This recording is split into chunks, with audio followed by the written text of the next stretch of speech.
All right, we're gonna call the meeting to order at 6 o'clock. Start with the pledge of allegiance, right? Pledge allegiance to the flag of the United States of America and to the republic for which it stands, one nation, under God, indivisible, liberty and justice for all. So we are recording and Norton Media is on as well. So everybody knows. All right, so I'm gonna turn this over to you. All right, so for those of us who have never done the budget workshop before, it's a little bit more casual than our typical meetings. You all have two different packets tonight.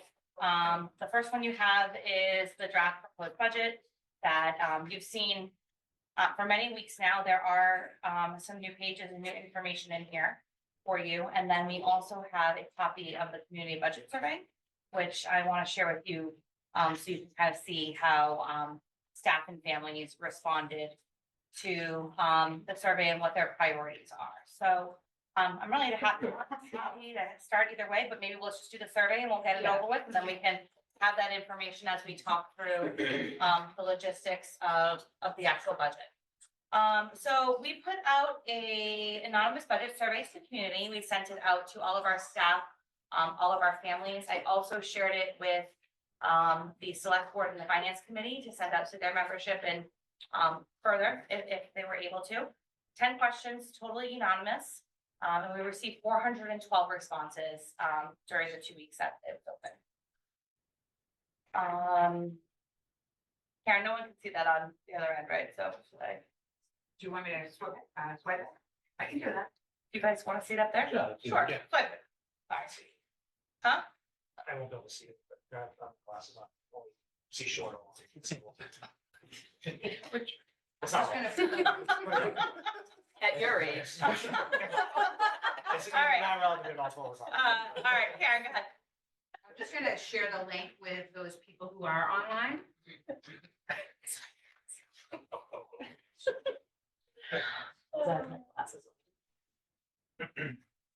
Oh, I'm sorry. I forgot. Oh, would you do the?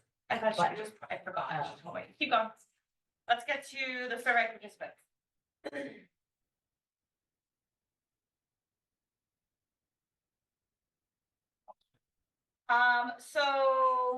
54 of our respondents identify themselves as parents or guardians.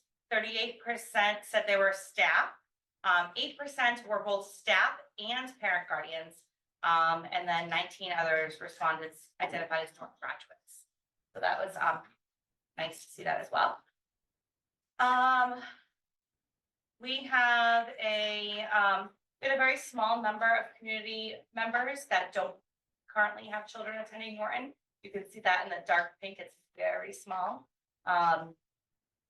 86 respondents had students in grades pre-K to 3. Then the blue was 14 parents had students in grades 4 to 5.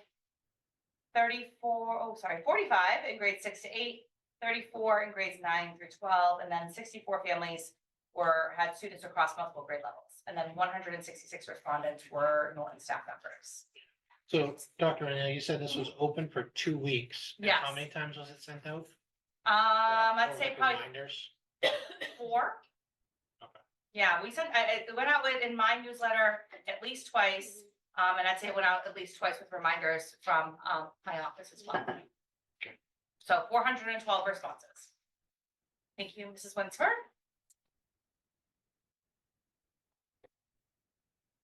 So participants were asked to assign a ranking for each of the following categories.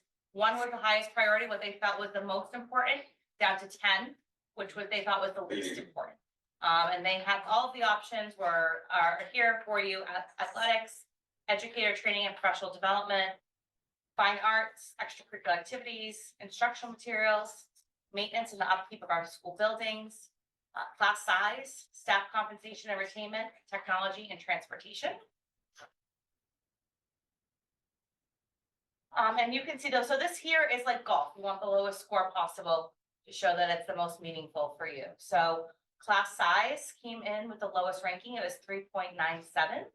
And then staff compensation and retention was the next most important to the respondents at 4.02. The least important to the respondents was transportation at 5.6, and then athletics at a 5.37 was the second. And then what we did is we said, okay, who put each of these categories in their top three?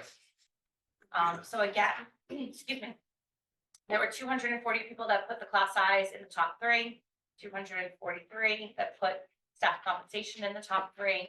And from there, it goes down to instructional materials, and then maintenance and upkeep, and then educator trainings.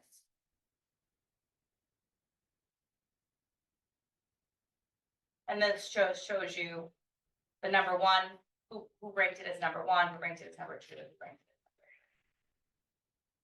Jen, can I ask you a Yeah. question? Yes, please. Was there any consideration given to taking staff member, non-parent out of this? Oh, actually, it's funny you mentioned that one.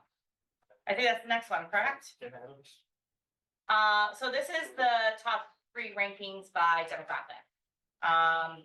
So you can see, for example, the staff, the class sizes. Mrs. Winsberg, would you be willing to tell me those numbers, because I can't see them that far away? The class sizes for staff respondents. 149.98. Okay, thank Parent you. and guardians for 140 and staff 90. Okay, so the dark purple is the parent guardians, and the light purple is the staff members. I don't have young eyes like Mr. Schleifer, apparently. Hey, Gary.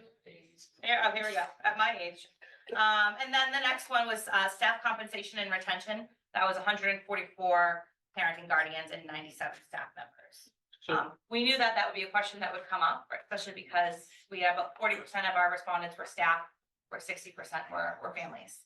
How is that, like, what was the makeup of that question? Like, I guess I'm trying to understand what, was it, they should be paid more, they should be paid less? Like, what was the Just, depth of it's something that we should conversation? prioritize. So, from the participants in this survey, the majority of people, or the most amount of people, felt like class size is something that we should prioritize in our conversations about the budget this year.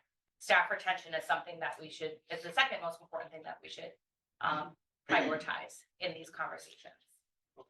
And when we, go ahead, Dennis. So staff compensation / retention.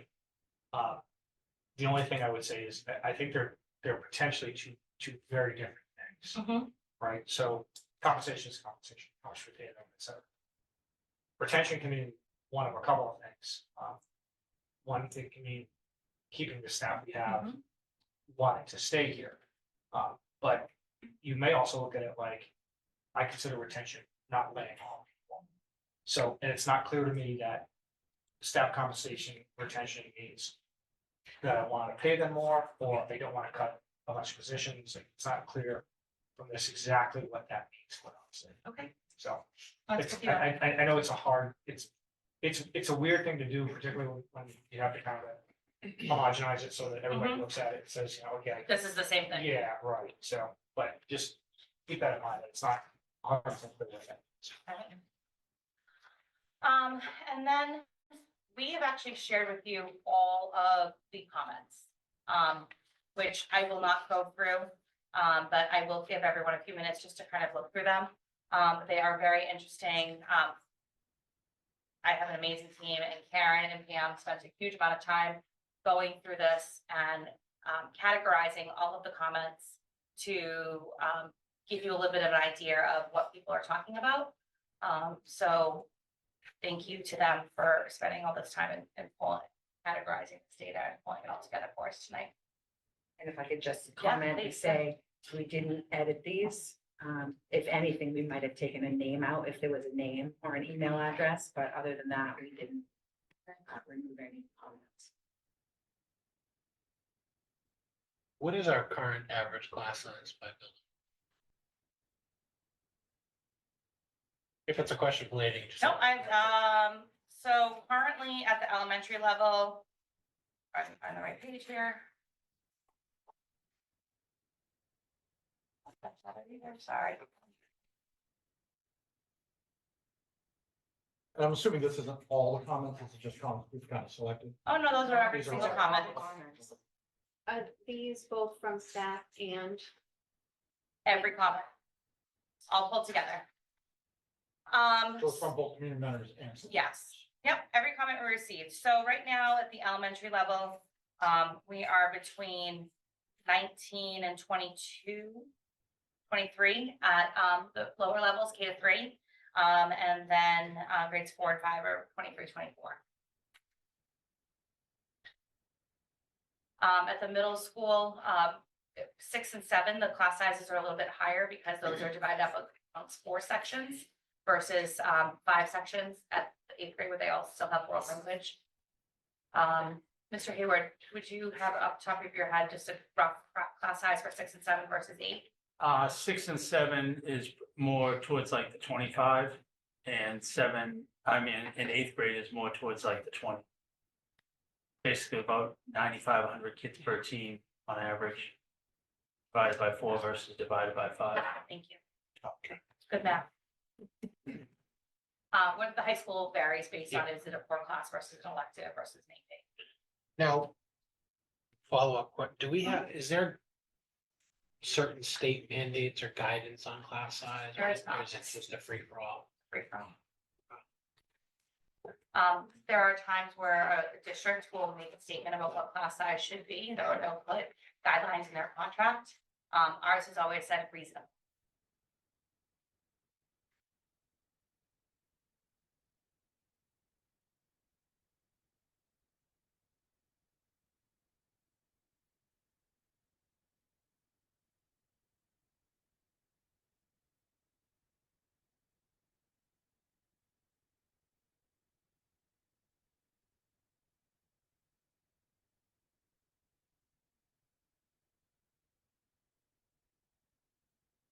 Assuming they didn't have to write comments. This is They just did not.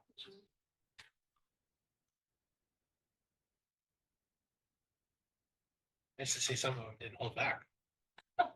Well, and I think we talked about, like, should we take some of those comments out, but I think it's important for people to see, No, like, how people. Yeah. Whether it's, well, for the people that took the time, granted, it Mhm. was a very small percentage. This is their feedback. I don't want to censor them in any way. So I'm glad we put them on here. Karen, can I just ask how many people are online watching the meeting? 10. 10. Some of them staff, That includes Yes. Norton Media. so staff and Norton Media. 10 people. There's some community members, parents maybe. That's great, thank you.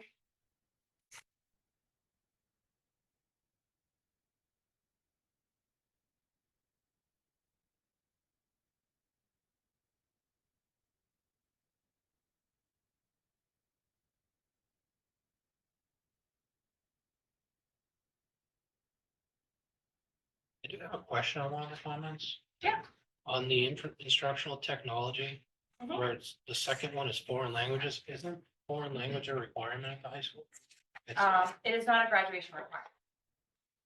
But we offer more than enough opportunity for someone to take it Yes. and add it into their schedule. Yes. Take 4 or 5 years of it at an AP level.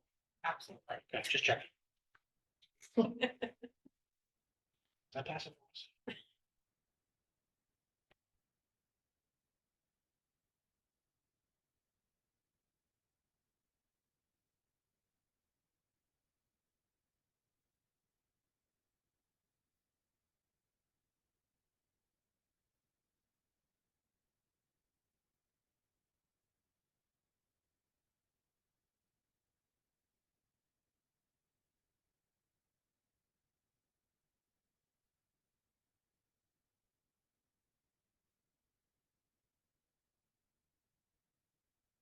Mrs. Brewster, would you be willing to go to the familiarity section?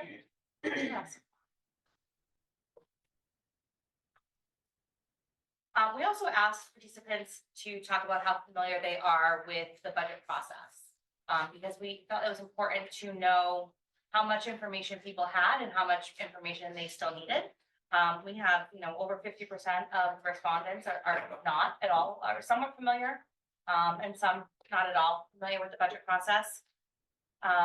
We also asked on the next slide if people feel that they receive enough information each year to make an informed decision. We had about 250 people say yes, they do, where 157 people said no, they do not receive that. This is, what is their involvement? Do they attend and watch school committee meetings? Are they,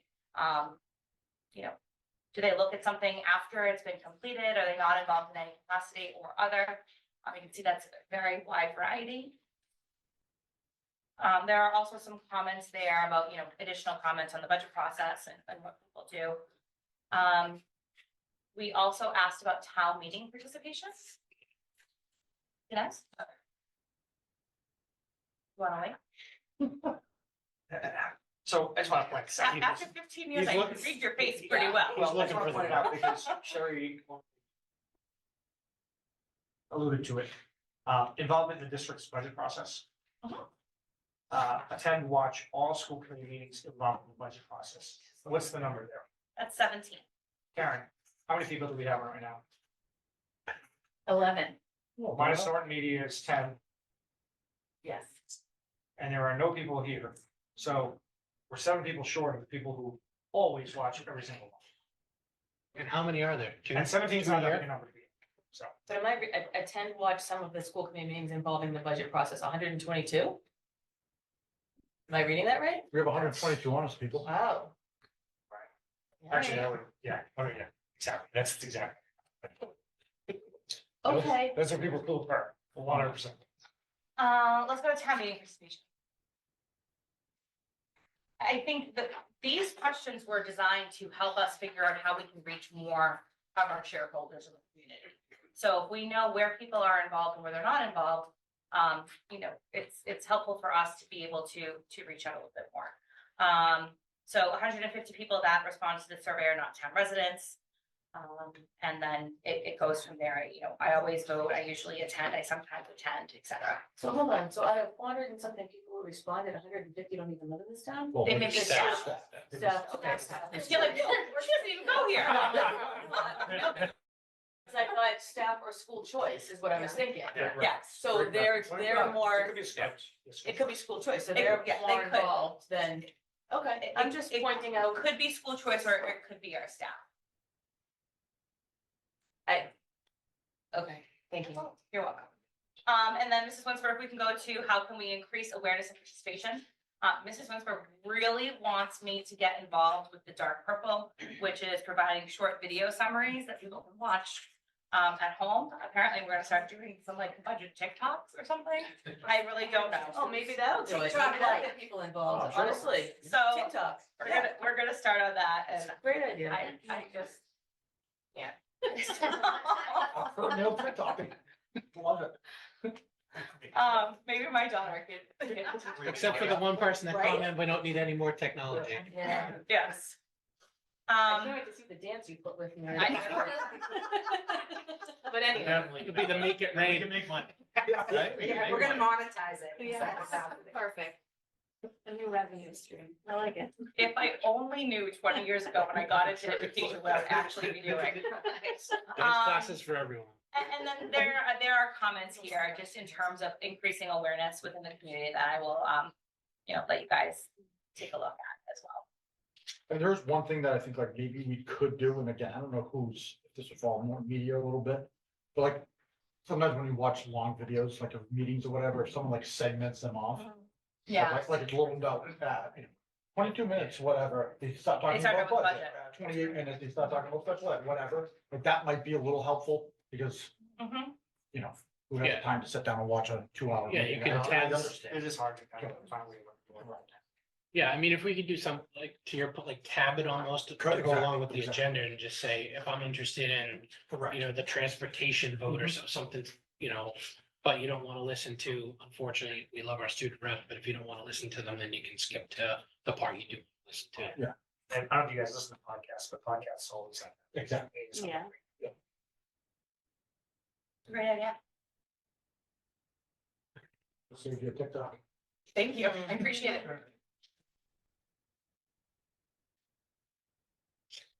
Wow, some people really do.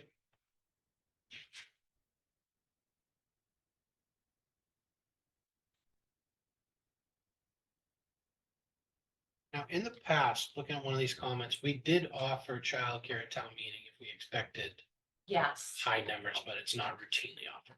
No, I would say probably the last time it was offered was during the last override vote. We did in the past with the debt exclusion for the high school as well. Yeah, I But I don't, don't think it was widely attended though, right? All right. those meetings were, and those No, no, were. I'm saying for the child. Oh, care for the portion. child care, I would have to reach out to Champions and see if they have any recollection of how well it was utilized at that time.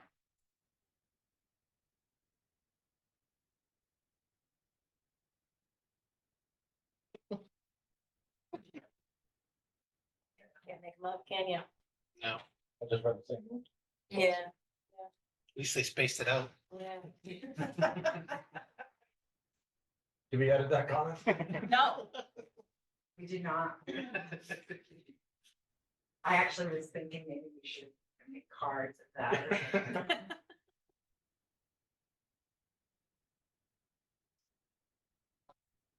and then the final question that we asked was, what areas of the budget do people need more information or clarity on? And there are comments that go on. So, the curriculum was the highest, request there. And then, state and federal aid. And then, special education and school choice for the next few. And then there are also comments, regarding those things.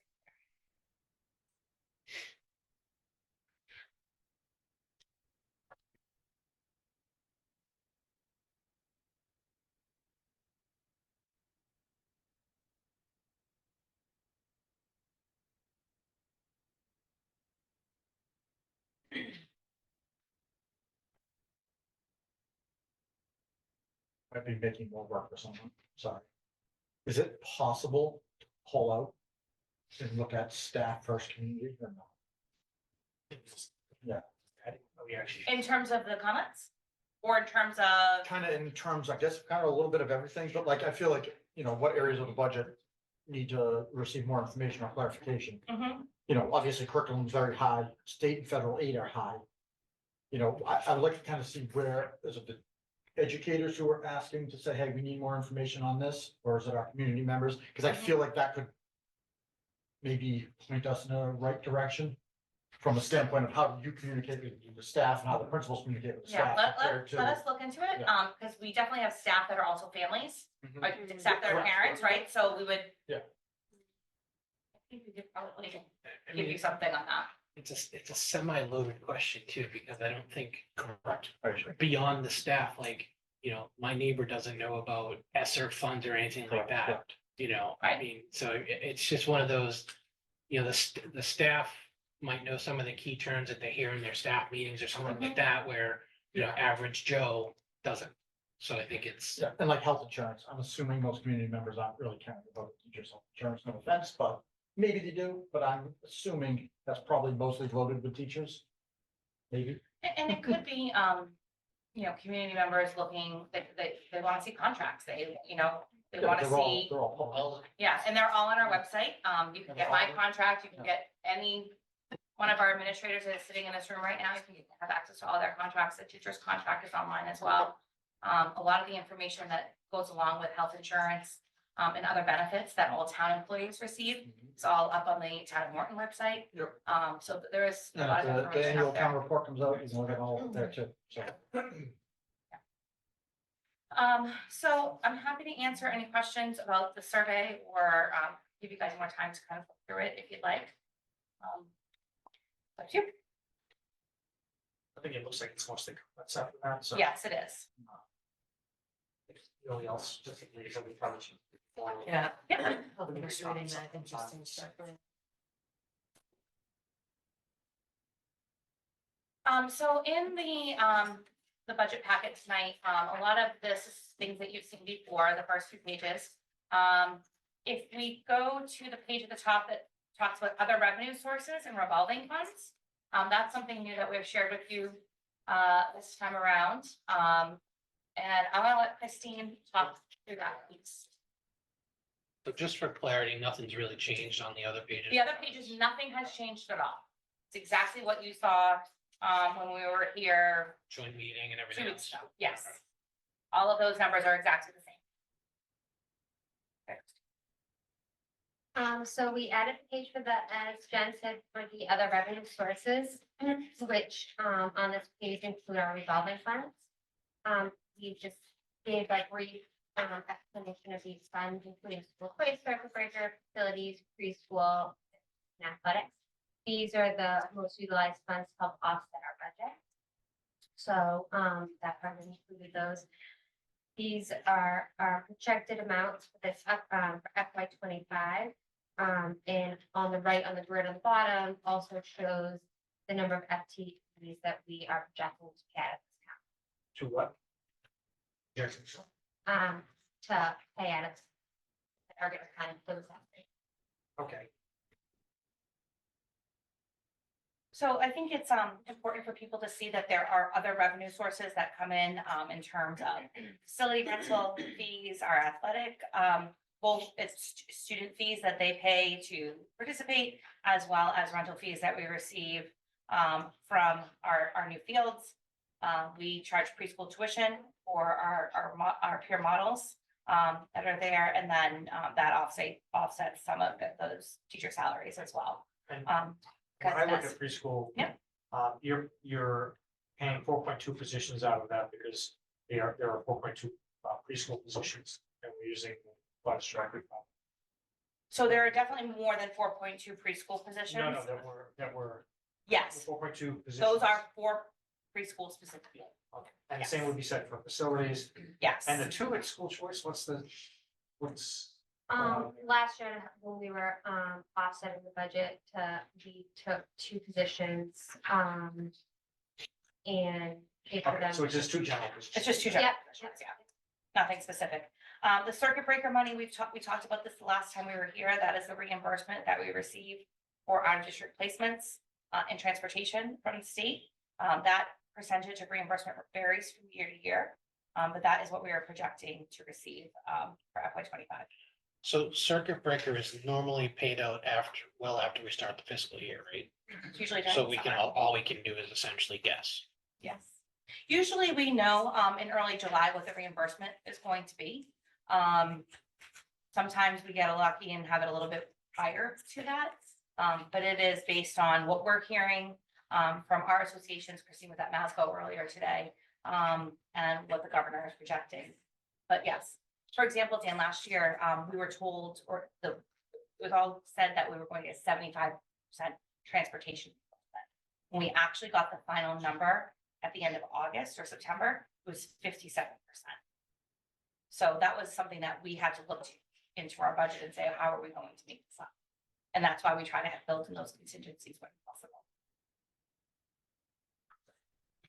It's just baffling that we have to wait to know something that affects our budget that started 3 months before then. Agreed. We also have the entitlement grants that we received each year. These are state and federal grants that we apply for, that Morton automatically receives. We've talked about this before, the federal special education grant, the Title I, Title II. Those numbers fluctuate year after year. The Title I grant was roughly around 400,000, probably about 12 years ago. It's now down at 283. We really can't predict, although that Title IV grant has definitely increased over the years. We started out getting about $10,000, I think. So when it comes to grants, something like grants, is there like open enrollment for grants, or do you know, like by, say, the end of April, all the grants available for the next year are open and you apply for, or is it could be So October and we. all of these federal grants come out the third week in July typically. And we are able to see what our allocation is at that The department does, at least in terms of the title grants, do a nice job in terms of sending you the data that they're going to use for their formulas. And they will send you a warning if they think that you're no longer going to be eligible for something. So we received that data probably, I'd say 3 or 4 weeks ago. And at this time, we're in good shape. So we shouldn't be seeing a cut to the programs totally, but our numbers can fluctuate. And we are able to apply for that grant between July and beginning of October. I wrote that grant for years, and those grants for years and years. So Dr. Ackerman's doing it now. We always have it done before school starts. So want to make sure we have those funds to pay staff. So with the first one, there, the federal special ed title, we get 741,000 from the state. And then we use that money to fund 18.75 positions. Yeah, typically paraprofessionals. I was gonna say mostly Paris. Yeah. Is that for kind of all these grants, mostly Paris or? So the Title I grant, those are reading specialists that work with our students that are striving readers at the elementary level.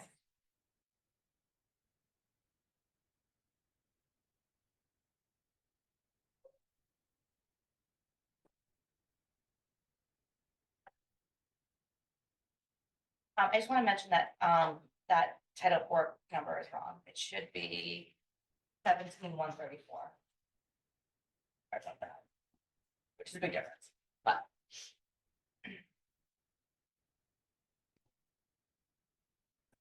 And then I also wanted to showcase school choice money that we've received over the last 6 years and what we spent on it.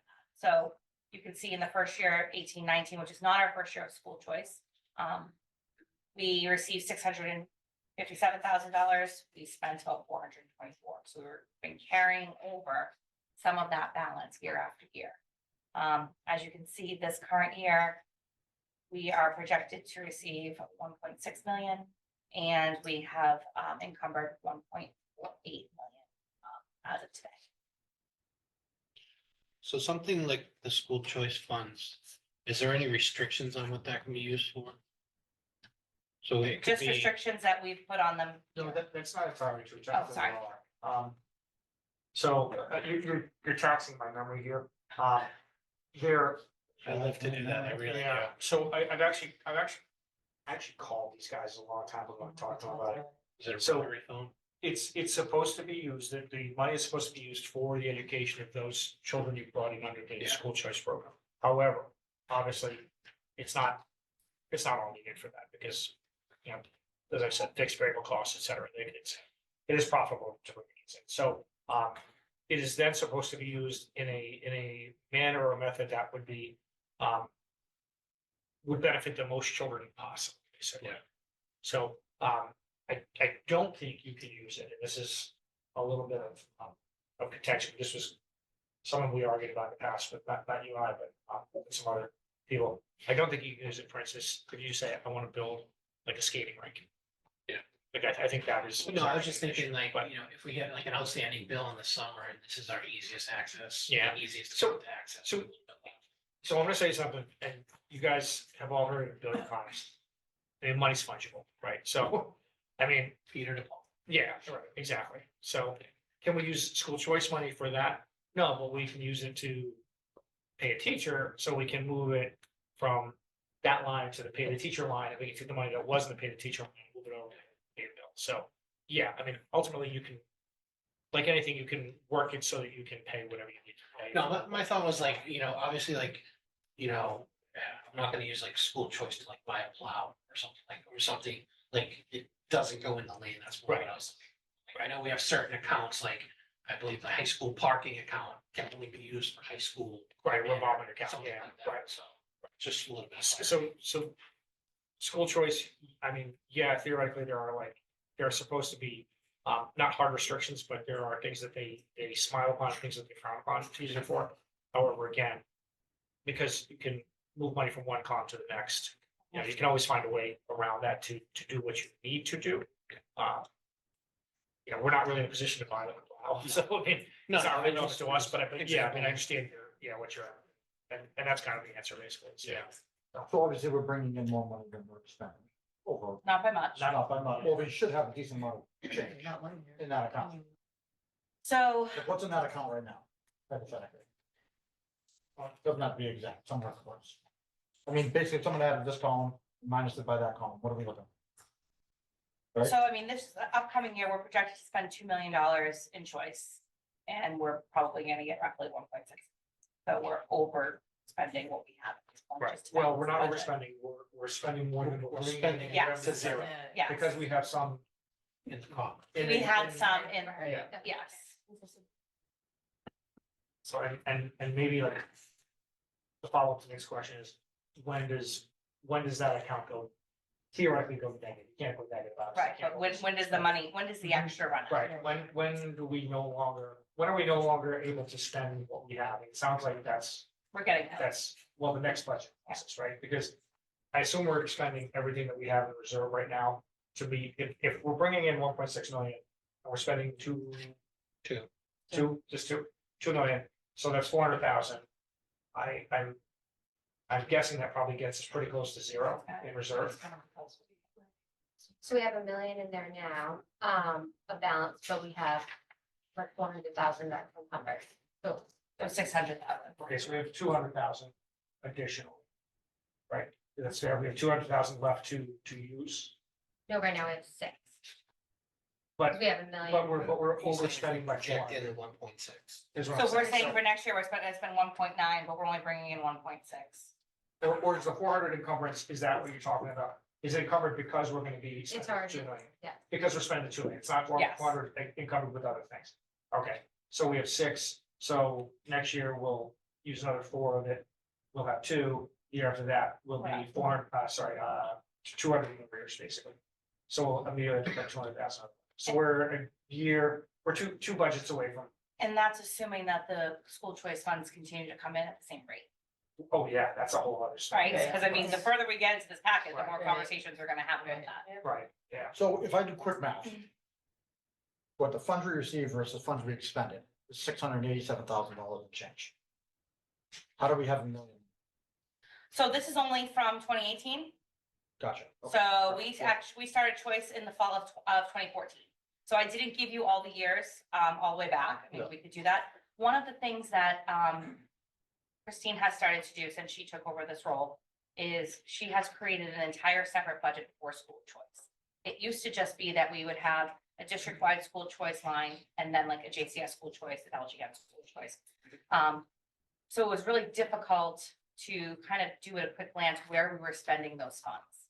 Now we can see exactly the school choice budget, you have it mirrors the regular budget. So we can see exactly where and what categories we're spending school choice funds on. Majority of our curriculum materials, instructional materials, general supplies, all of that is paid out of school choice. Well, and we also have to keep in mind, when we started school choice, there wasn't a lot of kids coming back then. I mean, for the first couple of years, I don't think it was probably more than. So Christian, can you just give us that number one more time, 1 million, whatever it was? In Do we that have a account? balance in there? Yes, It's a little over $1 million. That's cash on hand, but we have 400. a little 400. I can get you the exact number. That's encumbered still, so it's less than that. so we're probably looking at somewhere between 600,000 and 700,000 in that account at the end of this fiscal year. Just right now. That'll be applied to next Mhm. fiscal year's budget. That 600,000 we spent. No, No, the the 1 million. the we one, have- the we have 1 million. 600,000 is Yeah, and we're- over and above the Yes. 400,000 we're gonna put towards next year's budget.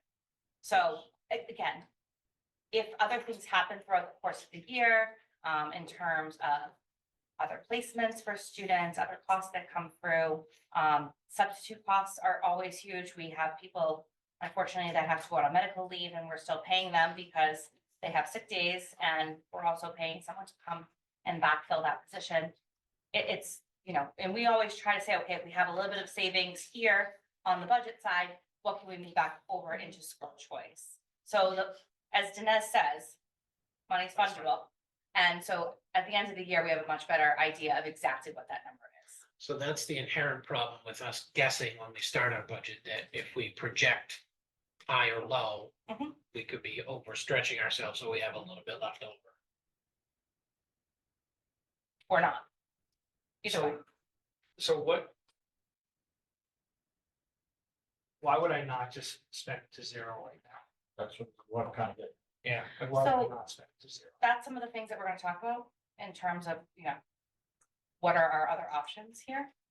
I think spending it to zero, the risk that you have is, The rest. it's, okay, now next year, No, it's the same as the ESSER funds, right? We're $500,000 short this year because we use the ESSER funds. So So next but year we it's- have the same problem.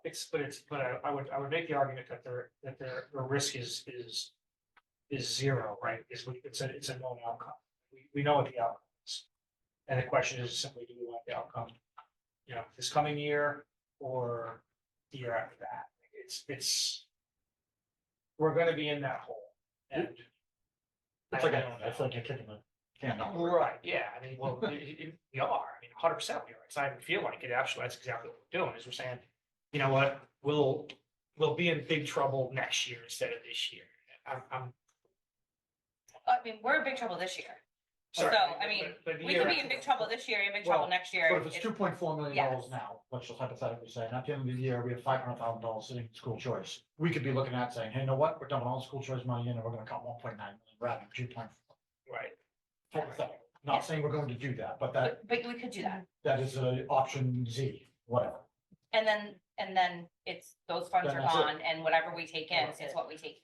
So I guess my question, but it's going to be depleted eventually anyway. Yeah, it is. Like, I think It is. so. Oh, if we kick the can down the road, maybe instead will give us more money. Oh, maybe we'll no, I guess my, Yeah. I guess, so my counterpoint to that slightly is if we spend to zero to start this budget season, what happens in October if we get an out of district placement or something, or we will have to go back to the town. which we have no guarantee to do? Or And as we obtain. do try to build those contingencies in, like one private school placement, one collaborative placement. But that's two. And I mean, Vinny and Casey can speak to the, challenges that we're having even today. In terms of, students that need an appropriate placement. So if we don't have that, then Is there a cap on how much school choice money you can have? no. I don't think so. So either, I think it's just, So you could just, hypothetically, if we didn't spend anything, we could just have $7 million sitting in the account with no penalty from the state. I'm not Yeah, sure I how mean- high, but I have heard some districts have a lot. Yeah, I mean, you can, yeah, I mean, I don't like, Couldn't, yeah. that- Couldn't. so, It's like so, anything. I mean, a lot Too of, much money, something comes to- right, but a lot of districts probably do what we're doing, where they're starting to use it operationally, but then there are some that probably are using it kind of what we were originally supposed to use it for, which was like enrichment of the district, better technology, et cetera. So theoretically, if they bring in a bunch of, if they bring in a bunch of school choice kids and they don't, they get what they need, they say, okay, we want to have this, we want to have that, okay, we're kind of good. And that recurring revenue keeps coming in, it's gonna keep on building, and they may not need to use it for anything, so. But I would caution them to say you're not, or I would call them out to say you're not investing that in your school choice kids. If you're sitting on that money you're bringing in, what are you truly doing? That's fine, that was. At least we can show we are investing in not only our school Great, choice good. kids, but Yeah, I mean, thankfully, this was prior to your time here, Nick, but the school choice funds are why we were a one-to-one technology district at, before COVID.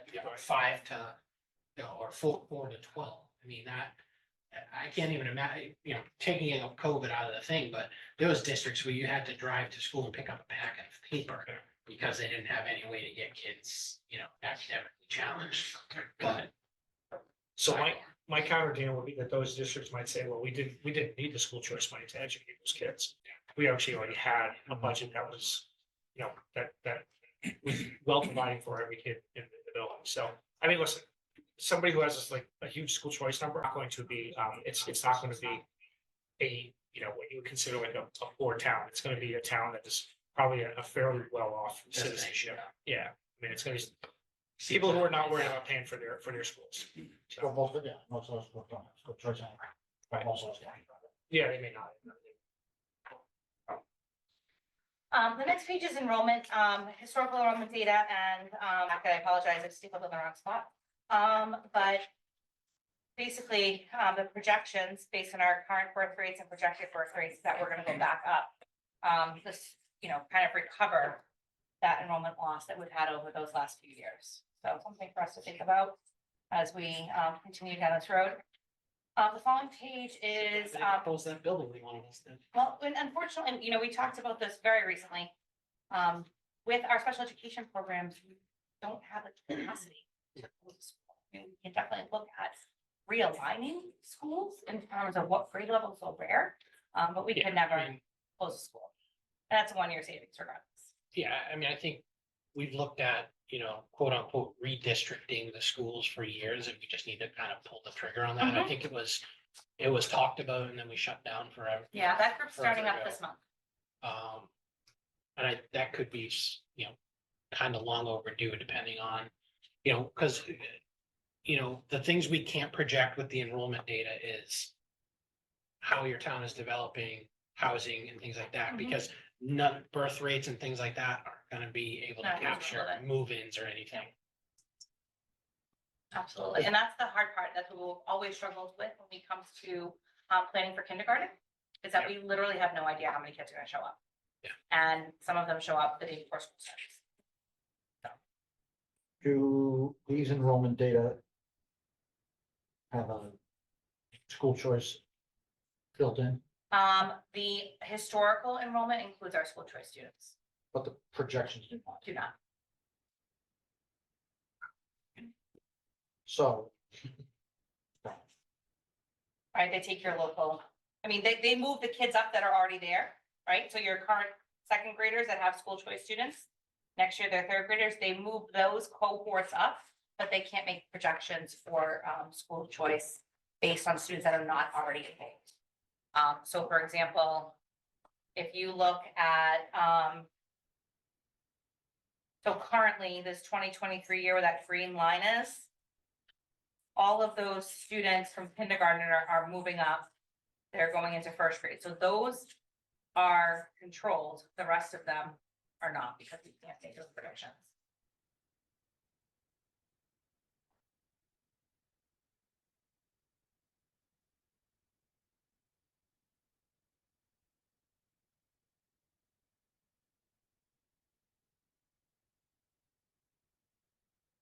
Karen, while we take a minute, is there anybody else that's jumped on? Just wondering what the number is. 13. 13 is great, thank you.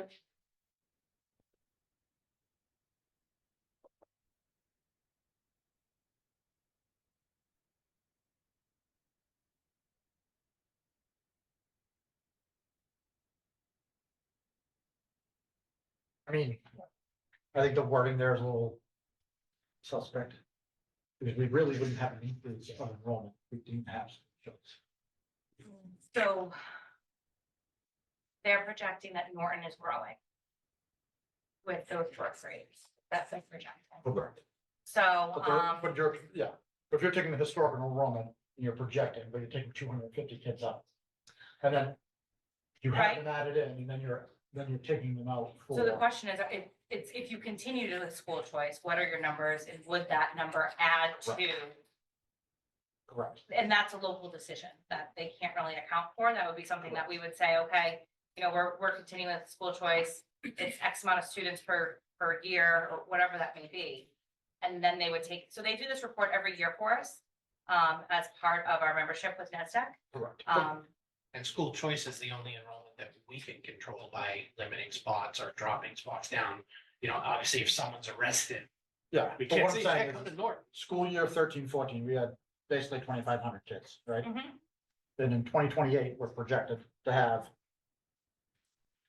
2487, compared Yeah. to 2498. Now, granted, it's not perfect, but that's not an increase or a decrease. No, You know what I'm it's, saying? it's, So we're not it's- really increasing our enrollment from where we were. We may. no, it's recovering. Correct. So it's like, we've gone down over 10 years and now they're saying we're gonna go back up. Correct. So it's not, So we'll go back to 13-14 levels is really the saying. yes, yes, so, and that's exact, so. It's funny, Mr. Hayward was in my office this afternoon, I'm like, how do you say like, do you wanna say like recruit, do we want, like, Yeah, yeah, we were just like talking through semantics. Your recovery. Yeah, Your enrollment essentially. so from those 13, 14, absolutely. The following page is just more data that we talked about the last time we were here regarding school choice. There were questions about the number of students at each grade level. Do we see, that we lose I can students? turn my back on you guys, in but certain my neck's already areas. hurting. So currently, this current year, we have 246 kids. I also broke it down, underneath for you, at JCS and LGN, so that you have a better understanding of how those numbers are impacting class size at the lower elementary level. So JCS has 8 kindergartners. They are divided amongst 5 classrooms. It's about an average of 1, 2 students per class. And then you could do the same thing at the other grade levels, 8 4th grades, 7 5ths, and then 8, 6, 7, and 8. It's probably much more difficult to do that at the school level as of the classes.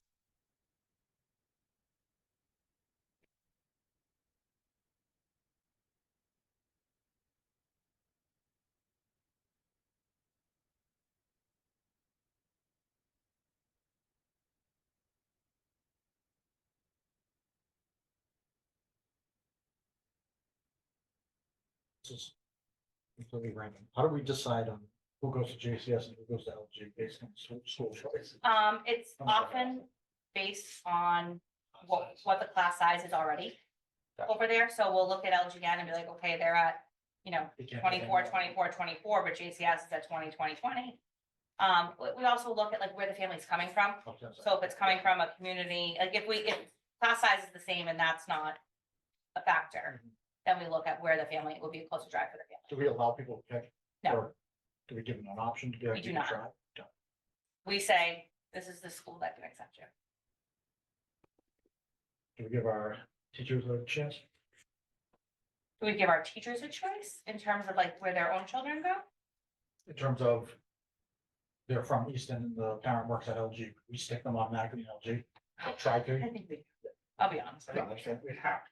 right? I mean, It's sure. like a- No, I just- And quite honestly, I don't know that, I'm There's no trying to sense think them of like in the to- past, like where our staff has been, it always kind of works out that way. Well, I mean, even just if you makes have like sense. a high school teacher, I would say we'd have to offer them LG because it just that schedule. The time. Right, the LG and JCS started very. Oh, it's so off, it's unbelievable. Would be able to do it. All right, next. And then finally, this is the last Can I page. just- Yes, please, Dennis. So I just want to point out, because I know this comes up a lot, not necessarily on our committee, but from the public. So looking at FY24, there are two grades, there's the 9th grade and the 3rd grade, with 24 and 25 students, which are probably the only places where you could legitimately say you could, if we didn't have the school choice. How should I phrase this? So in the 3rd grade, the 24 kids bring in $120,000. I'm not telling tales out of school here when I say that I know that no teachers make $120,000 in our schools. So, the idea that somehow by axing that class and losing a teacher, we would make money is just simply not that happening. And the 3rd grade are split across JCS and LGN. And I didn't think about that. So, But if we did, we said, okay, we put them all in one school, whatever. Yeah.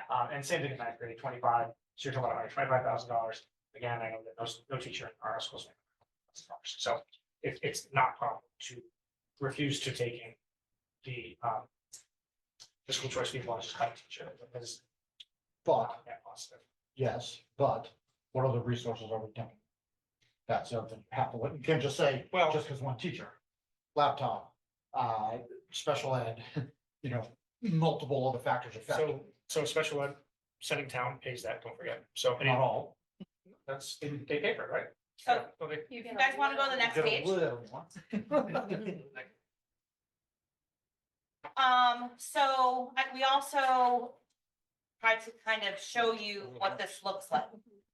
So in 2019, we had 129 students. If you do the simple math, 129 times 5,000, based on what our allocation was, that was how much extra funding that we received. And if you look at 22, 23, we received an extra $150,000. So that's in addition to the 5,000 school choice essentially. Yeah, so that's addition to the $5,000 base. I think either Christine or Vinny or Casey could probably give you guys more details on how they go through the claiming process. For, I'm sorry, I was on the wrong page. Can you? Yeah.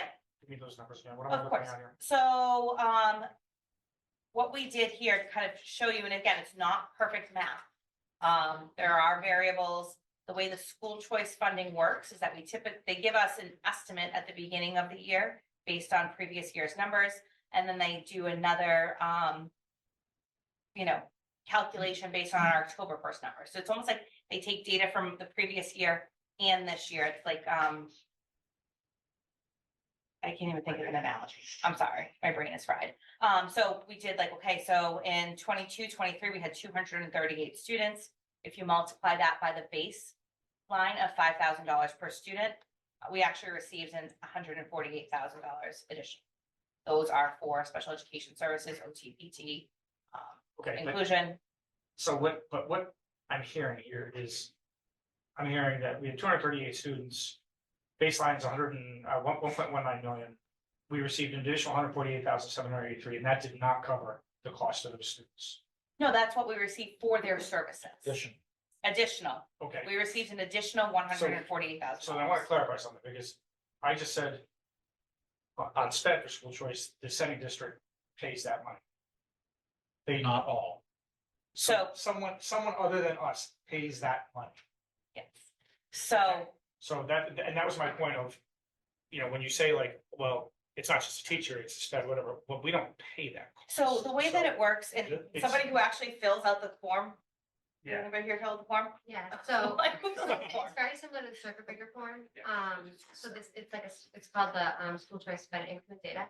And you just put in their services that from their service delivery grid, and then it calculates depending literally the number of hours, what staff member is doing what with the student, and then we get that reimbursed in the calculation who's the far right.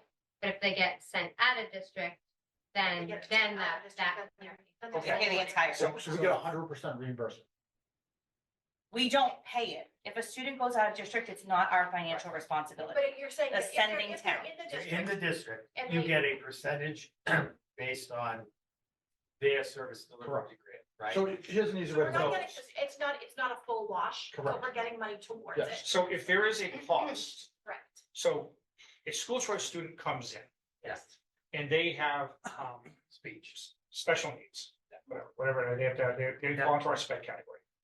And there is a cost above the 5,000 in this district, and it is not entirely covered by something other than our general budget. If that is not true, then I have been how long have we had school choice? 2014? I have been told something wildly different since 2014. If that money is coming out of our general budget, I have been lied to them. I have been told something wildly different. I have been told that if they come in and there are any extra services required, that is not paid by us. If that is not true, then this is the first time I'm hearing about it. So, So you do get, I believe, the way I understand it, and I don't know what you were told in 2014, so I wasn't here, but what you do, so if I have a speech therapist and you come in and you're getting 3 times 30, right, in a group setting, then we get reimbursed for the percentage of the time that you're with that person. When you say so 3 three, times 30. so 3 times, 90 minutes. of service. okay, right, So we're getting Okay. reimbursed for But that that's time. based on whatever the state. the state, The state rate- rate. Yeah, the state rate. same So way that we could be paying our speech language pathologist, for lack of a better, whatever, we could pay our speech language pathologist $100 an hour. But the state is gonna say, yeah, we're gonna reimburse you $20 for 30 minutes. And is something like that the case? However, though, because No, is something, do we typically pay our people more than the state reimbursement? well, it depends. Or, because it of the length, depends. yeah. It really Well, I was gonna say, it probably depends on the individual staff member, what their level of education is, what step they're at on the salary scale. And the So amount of- I'm gonna assume the answer is yes. Benefits. This is gonna wildly change my vote the next time around for school choice, so I can tell you right now. This is gonna change how I vote on this. Why don't we get you some more information? Because I want to make sure we're giving you exactly the correct information. Yeah, I just want- I have been told something different for a long time. Yeah. And the question has come up at least once a year, if not more. And my understanding was that there was no additional cost to us for someone who came in and had additional needs. That was absolutely how it was presented to me multiple times. So I And now just you're want to telling me ask, that there is an additional cost to this district. And I can't tell you how furious I am if that's true. so can I ask, I just want to make sure. So when we fill out the school choice data form, whatever it is, Right. does it give us an amount of what those services should have cost? I'm actually It not just sure on gives that. you, it gives you, like Justine said, a rate. A rate? So it's like, it's a sped teacher, it gives you for how many hours They they're do pulled, that. it gives you a rate, it's like a whole rate of the different And calculations. when has the state ever given us additional dollars in that regard? Because the answer is zero. We So know, let we me know do a we're deeper paying. dive on this, because Inez, I'll be honest, I thought it was. I assumed, because we've all been saying the same thing for how many years, that it was really not a difference. So let me do some more research and we'll talk, I'll bring some more data on Thursday night. You thought it was not a difference. I thought we got reimbursed the entire event. Okay, so you thought it, I thought it, Sherry thought it. I don't know. But Dan, I want to speak for you, but I just a lot want, of people thought this. I want to get I've something been doing this for clarified years. for. Yeah. When we talk about, you mentioned a three times 90. Is that a one-on-one session with that Not school always. choice kid? It really. So, It depends. of- devil's advocate, just, Mhm. Oh, so if that does there's change. 3 kids in that Yeah. small group Right. setting, we're only gonna get reimbursed for one of them, which would be a prorated. Right, If you're Correct. teaching someone for $100 an hour, that school choice kid might only be 33%. Right, exactly. Okay, that's where my mind went. Yes. yeah, well, Which would be then still- To clarify also, Can we get our certain hands together on this? I mean, programs, this is- in certain programs, so we can't just refuse, once you have school choice, I want to be clear, that we cannot just blatantly say this child can't come. However, if we have programs, and we've done this a couple of times this year, this summer, where I am close to capacity, or that we do not have the services, so you can only have so many kids in certain, like, specialized programs. You have a limited number of kids you can have in a program based on the number of staff that you have. So for example, most of our specialized programs are at 10 to 12 students at a max, that's what you can max. So if I'm close to that number, I can then say to Jen, if she makes the call, don't put that. We do not have the capacity to bring this child into us, into our program. You So see by what I'm saying, saying? yes, but so. Let's go back one step. How many kids apply for school choice? Is it 245 and we just let them all in, So generally that, speaking? so that number is incremental, obviously over time, Yes. right? Typically, we see the largest number is in kindergarten. Because those families want to start their family at the beginning. I'd say we probably have anywhere from, Let's I follow mean, this. What's our acceptance rate on school choice? it's almost 100% Yeah. because you can't legally, you can only deny them access for something like we don't have room in a program or they have a felony record. Why can't we, but we can say our class size is too big and we don't want you. No? We can say that if, when we voted, we said we can only accept 3 students in grade 2. We've done that a number of times. So if we have open school choice, we cannot deny them access unless it's something like that. And we That's can why do we that. voted. The other thing that we've done is if they have services or the intensity of the services beyond what we have, Mhm. right? So that's the case. And then what we're trying to say here too, is if we have a student who, let's say is one of our specialized programs, and it comes to the point where like, okay, we can no longer service them, right? The intensity of their level of need is beyond us. Then that goes back to the sending district.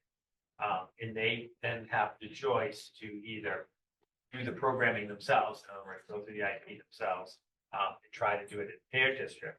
Or in many cases, they say, you guys find the district, I mean, you guys find the out of district placement, And they foot the and bill. then they foot the bill, and then they take over the IEP. So. How often does that happen with That school actually- choice? So that's actually happened, about 3 times over the past 2 years, last year. Thank you. So we've outplaced 3 students who are school choice students, in the district.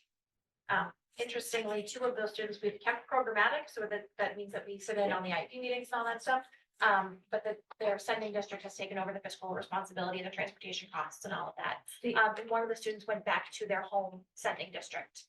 I just think about for those particular students, and I know how good our special ed department is, that all of the resources and time and energy that that team is putting into that student, but yet we may not be getting reimbursed from the state to really compensate that, is I guess my, And does that, That's a In some qualitative cases, thing, I mean, right? again, there's not there's not a large number. It's hard to quantify like effort, Yeah. right?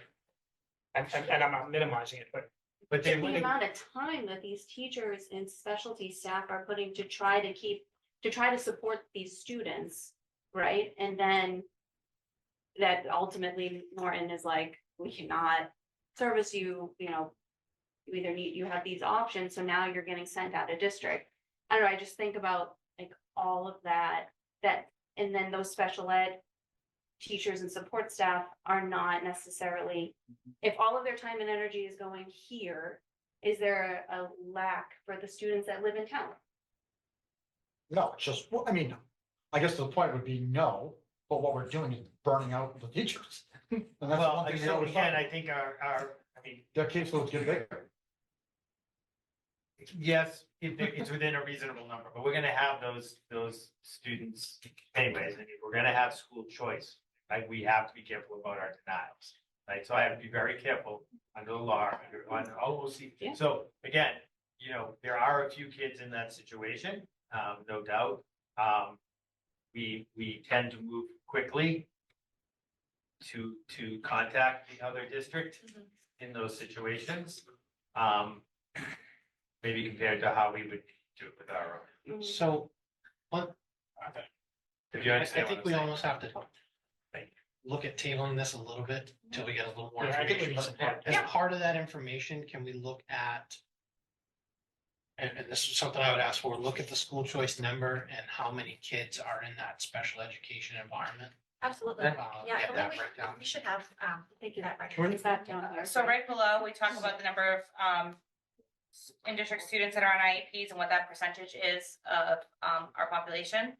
And then the number of school choice students and what percentage that is of the school choice. Yeah. And that's great, but what I think we really need to look at is we need to look at when it's an in-district IEP from a school choice person, what's the reimbursement rate and what's the average? If it's a 3 times 30, but they're in a room with, 9 other kids, so it's 10 people, and the reimbursement rate is, half of what we pay, then that's great. Okay, fine, right? It's actually subsidizing our that. Right. Whatever, that's a teacher, house, whatever it is.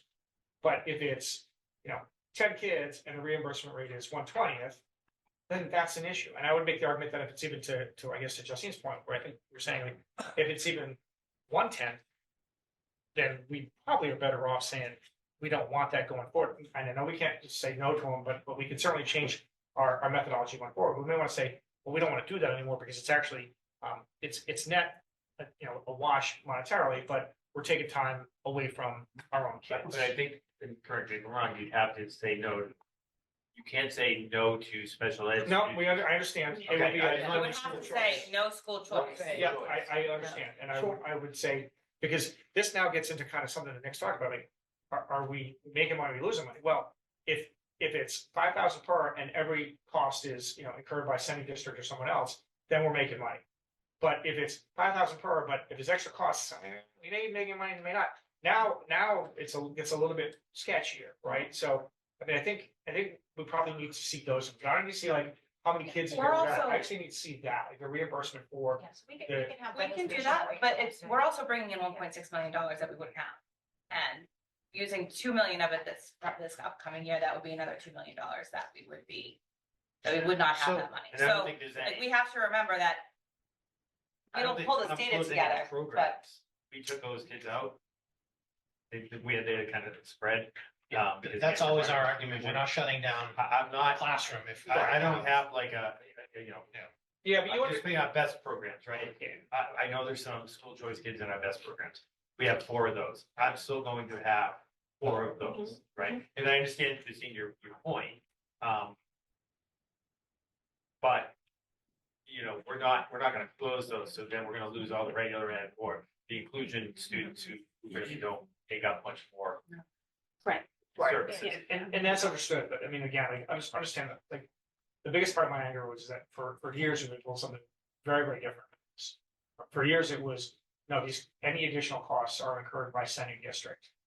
And those are the exact words, additional costs incurred by sending district.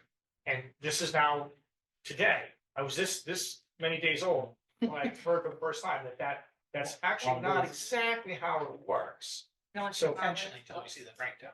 So you So understand why what. don't let's get you guys some more information Yeah, let's and start. we'll come back to it. All right. We've already posted the agenda for Thursday night. So maybe I can share information with you under a business and we can talk about it on the 29th. That might be better. I think probably we should take a little more time. Yeah. I don't want this to rush. I want. No. I mean, we can send Yeah. the data, but we just can't have a discussion because it's the. Yeah, it might take us longer than 2 days to pull the data. This is gonna sound very short-sighted, if you will, I don't know, whatever, word you want to use.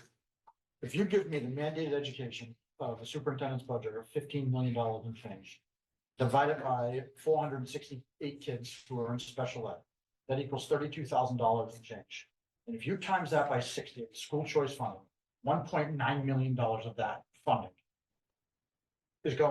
is So that's how much it's costing us, just in special ed alone. right, but I think That's an that is kind of swayed by the You're fact that we've got forgetting 34 children in out-of-district placements, Right. where those costs are exponentially higher than they are for housing. There are some in massive district. costs. And none of those costs are. You can't just average it out, because it's not, it doesn't, not everybody costs the exact same. Here's somebody who costs whatever, $250,000, and if that was a school choice kid, they'll be paid by sending. And you also It's not, it's not an apples to We also have apples. to look at how many of those kids are inclusion versus specialized programs.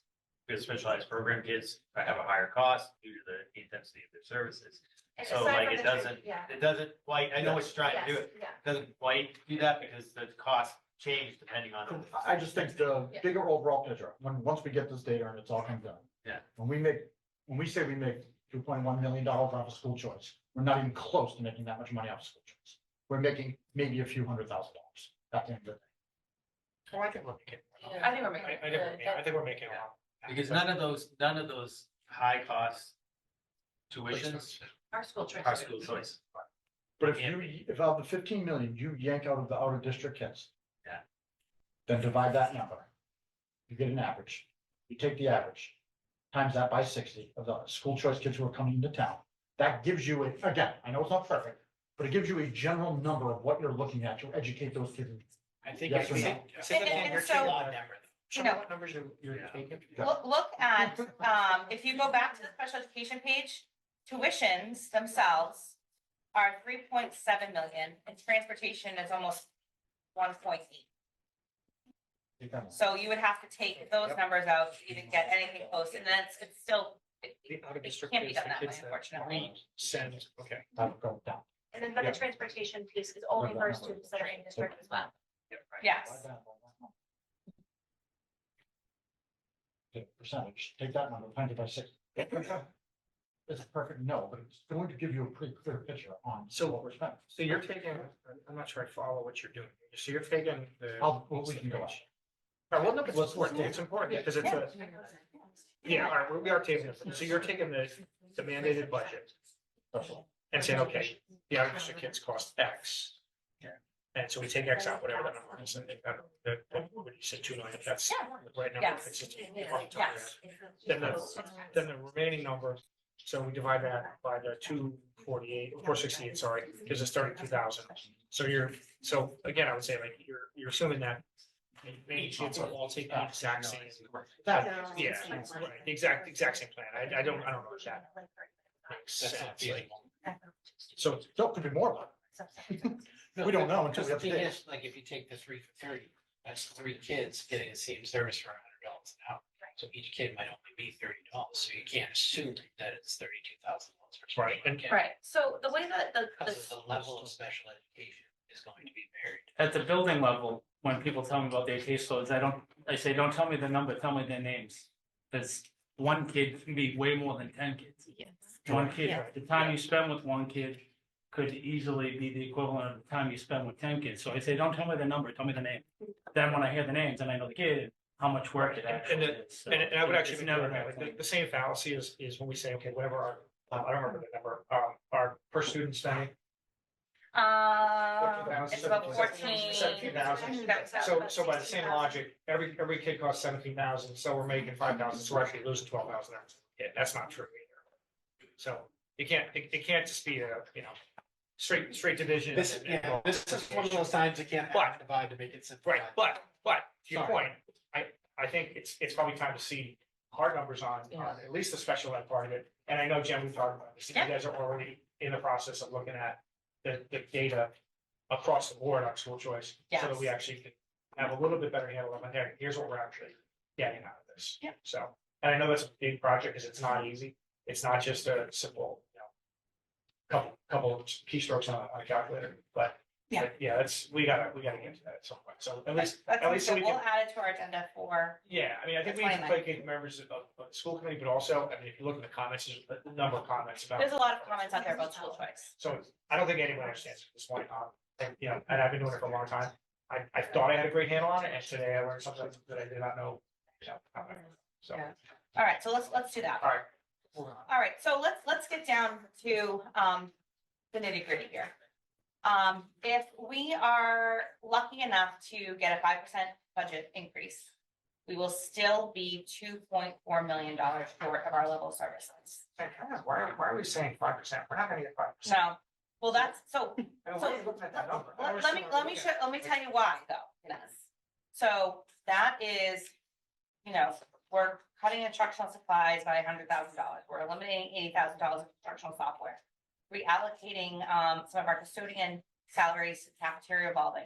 We're going to go from 1.9 million of school choice that we're using to 2.2 Spend it down. and spend it down. Yep. Yeah, so it's That spent it to zero? no, we still have a little bit of a buffer there. And that is a reduction of 20 to 23 staff members With a 5% increase. with a 5% increase. So with a 4% increase, we will be $2.7 million. We'll have a $2.7 million deficit of level services. We will need to do all of those things that I just talked about, plus add 6 more staff members. So 26 to 25.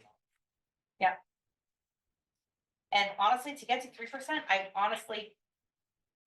we're just gonna have to cut more staff. There is nothing else that we can really do. So each percentage, it's fair to say each percentage is another 6. Right? Yes. So 3% will be 32 to 5. So, I mean, we Because didn't even go to 3, because I'm like, I don't even know. Yeah. Like, we barely made it to 5 with all of our crazy math But that you we were doing. understand that 3 is probably exponentially more like 5. It's So you're looking at over 30 staff members. And that's, so I, on the following page, I wanted us to talk about some options here. Because we have talked about fees, we have talked about elimination of things. I also brought back some of the conversations that we had last year in terms of world language and our music program in grades 4 to 8. But as you can see, none of these things really move the needle. If we were to increase our athletic fees at the high school, if you increase them to $300 for every student or for every sport, you have brought in an extra 25,000. If you increase them to 350, you brought in an extra 50,000. We know hockey is always the most expensive sport. Great game on Saturday night. That was wonderful. If you bring that up to 350, it's $1,900. Like it's so, thank you, Sherry, 450. It's so marginal. Same thing with the middle school. We can increase the athletic fees to 250 there. We're bringing in $9,300. If you talk about the elimination of middle school sports, middle school clubs, elimination of high school clubs, 33,000, 38,000, 59,000.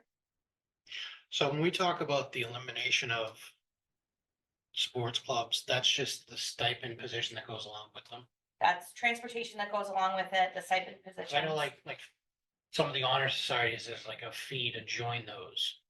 So I guess my other question on a separate topic is where does that fee go? Does that go towards the stipend or does it go towards their, I guess. It where does goes, that fee go it to? goes typically towards the stipend. And if there are, so hypothetically, if there are dues to belong to a national chapter, that all gets paid out of that student activities account as well. Yep, so the amounts are what would be actually coming out of the operating budget. So we're assuming we would no longer Not the be fees that are taking in those fees, but that is what we currently put out for those types of things. I mean, we didn't look at cutting high school athletics because I think we would have a riot on our hand, but we can get that number for you as well. Even the conversation about elimination of world language at the middle school right now, only our 8th graders take it. It's $138,000 that you would see there in savings.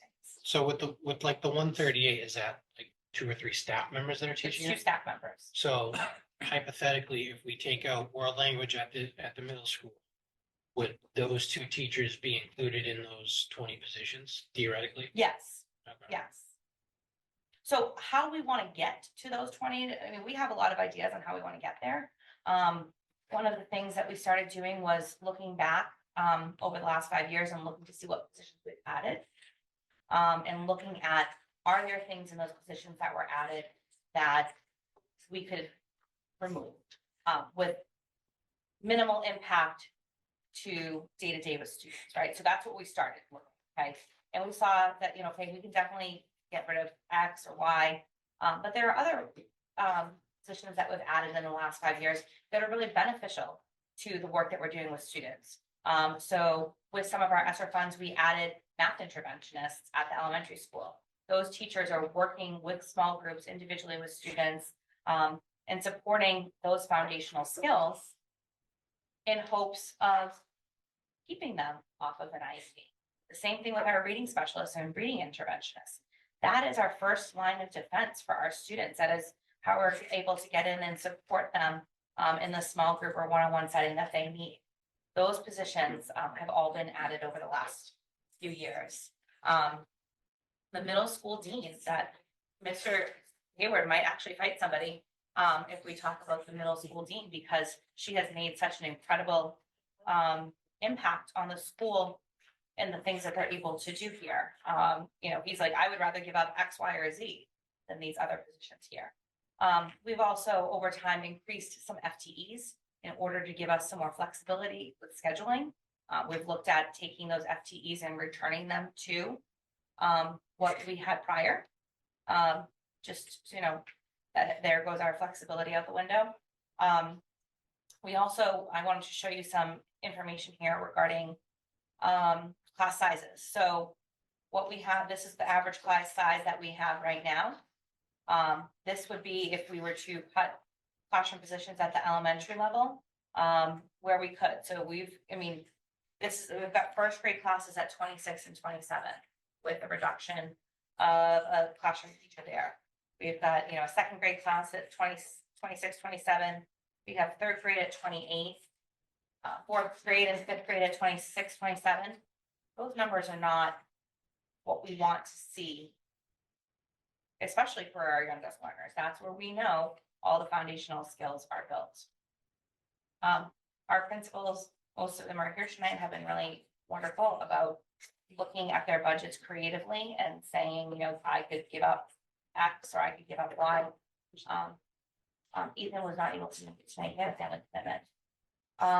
So Like Amy was- She's been online the entire time. yeah, Amy's here at the high school.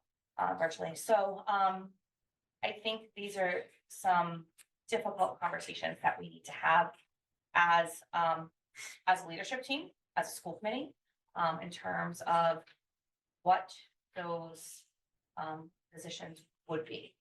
And I think it's, yeah. Because we kind of skipped over transportation. Oh, I We apologize. eliminated transportation, except for the kids that we need to bus. What does that do? So that would take us a little bit of time to kind of look at those numbers, and we Can we can do that? certainly do that. Yeah. Absolutely. Based on the survey, it seems like people don't care. Yep. Well, they also had athletics as pretty low Yeah. as well. So, Yeah, so it'd just be the kids that were legally mandated. Right. Yeah. so it sounds like, again, I think 3% is probably the much more likely scenario. Yeah. And at 3%, we were talking, 20 2023. 20 to 23. Yep. So if we look at the budget options, increases, et cetera, if we increase the athletic fees in high school to 350, not 300, then we increase the transportation fees to 325, not 300, and do all of the other things, it's essentially a swing of $517,000. That gets us to about 3.5%. Yep. So we're still, I mean, we're still looking at 20 to 23, even if we did all of that. Yeah. And that's if we get the. Yep. And so we also have to add in the 300,000 of school choice. We could, have conversations about what's left over at that point. Do we want to go all in? The $110,000 in terms of instructional software, the moving of salaries, that's another $100,000 there. So for another 500,000, we're close to $1 million with those changes. So we would still be looking at, probably about 15 staff members. That's at 5%. So we'd be looking at 20 to 25 staff members at rate. So with the reductions. Oh, wait, no, I'm sorry, I'm sorry, I'm wrong about that. Yeah, you're at 30. No, if- 32 to 35, 3%, so you're somewhere in the neighborhood of, I call it 27 to 30-ish, 31, not the 20 to 23, so you're looking, I mean, the 20 to 23 staff reductions is effective, there's absolutely no way that this will be, and let me preface this by the 10 people who are listening at home, that the way that these reductions work, this is not to say that is the number that you're going to see, you're going to need 23 people or whatever it is, getting a pink slip. If people retire and we don't fill a position, that's the elimination of a position, Correct. even if the person would go. Resignations. Right, so I mean, just keeping that in mind, but Yes, in places that we're able to not backfill those positions, we will certainly do that. We have a few retirements that have already been turned in. Those savings are already present in the 12% increase that you've seen. Anything that we've received after that, we're kind of holding on to and hoping for a miracle. So resignations, retirements we can't bank on those helping us at all, essentially. It's very minimal. It's going to be, so if we have a teacher that retires and they're making $90,000, we can maybe backfill them with somebody who's like If we 50. have to back. Yes. So So, it again, all that depends doesn't- on the position. So, So right, essentially, those aren't gonna move the needle either. not the way not in a $2.4 million way. So, I mean, unfortunately, when the deficit is $400,000, those types of things like retirements, resignations, move the needle a little bit more. It's very difficult to say, oh, these 4 or 5 things are going to help us with this, multi-million-dollar deficit. So if we're handing out, or I don't want to say handing out, if we're reducing staff by, call it 20, how does that then project onto the town budget? Because assuming they'll be collecting unemployment. And when can they start collecting unemployment? They can start collecting unemployment. Currently, we are scheduled to get out June 12th. They're able to start collecting on June 13th. At minimum, they could collect for the whole summer while they're, Correct. There is, depending, we did this a few years ago, the insurance Yeah, I Um, would say we would have to go after that. So, I mean, we would have to really look at who are the people that are being laid off. What do they get for Some insurance? of them Like, we don't- would have some to, of them don't. some of them don't take insurance because they have it through family. So that would be something we wouldn't know until further down the road. I also think it's really important that last year we heard a lot from the community that they were very upset that we were talking about music and world language and everything at one of our, late spring meetings. When the budget was already done. Yes, however, Now our we're biggest talking, thing this year was to be very clear about what the problem is. so now we're talking about it early and we're gonna have the same problem here. It's not even- So for those of you listening at home, on February 6th, 2024, we're looking at 20 positions being eliminated. Yeah, it's gotta be more than 20. I don't see how it's 20. And it's, I'm hopeful. yeah. Either way, people can't come to us in June and say, well, I want to save so-and-so's job like they did last year. That's the unfortunate thing about a budget. My next question. When we're reducing staff, what does that process look like as far as, is there anybody that's protected, anybody that's tenured, or can you just, say you're gone, or how does that work contractually? So contractually, we have a seniority list for all of our teachers, which relies on length of service, also licensing, what they are qualified to teach. So what we'll do is we'll look first at positions and say, okay, we think that we can do without this position. That person, depending on their length of time in the district, now has the ability to bump someone else. So really, you don't lose those high salaries, you lose the salaries that are more beginning teacher, mid-level teacher. But when you're cutting that deep, when you're looking at 25 plus staff members, it can get very deep. So we're going to be we're looking at ways that we can redesign schedules to enhance efficiency. We're looking at ways that we can redesign departments to see if there are ways that we can free up something. It's really, anything is on the table at this point because it has to be. Now, clarification on that. That's strictly when we're dealing with you. Correct. If we say, I thought about Christine, but if we want to cut the business manager out, she can't bump someone else, correct? No.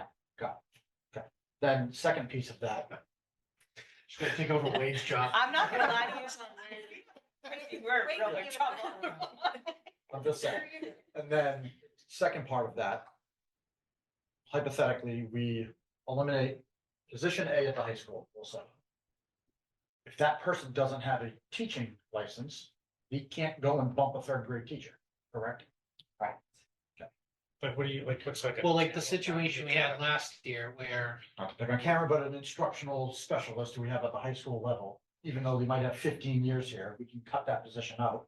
And he can't go and bump a Yeah, third they can grade only bump teacher. somebody that they're certified for that. Right. position. Only if they're certified for that position, right? At the So, high school level, that makes it a little.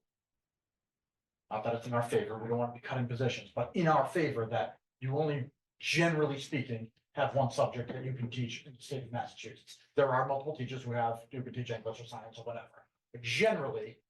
You're cutting an English teacher, they're usually not bumping down to a math. no, could- but you they, could go to middle so we school, do or- see times where they go back and forth between the middle school and the high school, Correct, right? So because that's how the. like, that's how licensure goes, same thing with at the elementary, like Is- typically K to 5, 1 to 6. Is there certification professional memory for grade level as well? So. Yes, so, So if you're an English teacher for high school, you may not be certified to teach English at whatever. Really? at the middle school, Oh, it's you middle may school, or may yeah. not, it Yeah. depends, So so. it's not like 9th and 12th grade, you can No. teach either one. Right, but just to kind of expand on what you're saying, like. A person in high school may not be able to go to the 8th grade. because don't If have they that do not have the certification, appropriate. Even in the same license. subject, maybe. So strategically, though it's going to suck, we could look at those positions as well. Like classroom positions? No, it's like those ones that were like, this teacher can't go anywhere else, and they are making $90,000 and doing it that way. Not so much a teacher, sorry, the teacher doesn't really work that way. The support staff. I think the best way to probably start is to look at what makes sense for students, In- right? And Yes. so, we have to look at that. We have done so much work over the last few years in building our capacity and putting systems and structures in place to support general education, right? So looking at, the interventionists, looking at the coaches that we have, because we're trying to solve a special education problem. And you can't solve a special education problem unless you solve a general education problem. So, And so those positions we've done, you take those things away, and we're back to the same situation. and I think it's important to note that the majority of anything we're talking about is on the general education side of the budget.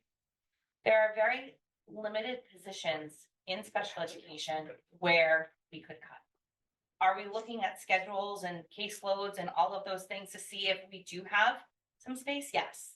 Can I promise that I say I'm going to cut this special education position next week and then we don't have to reinstate it because of student need down the road? I can't.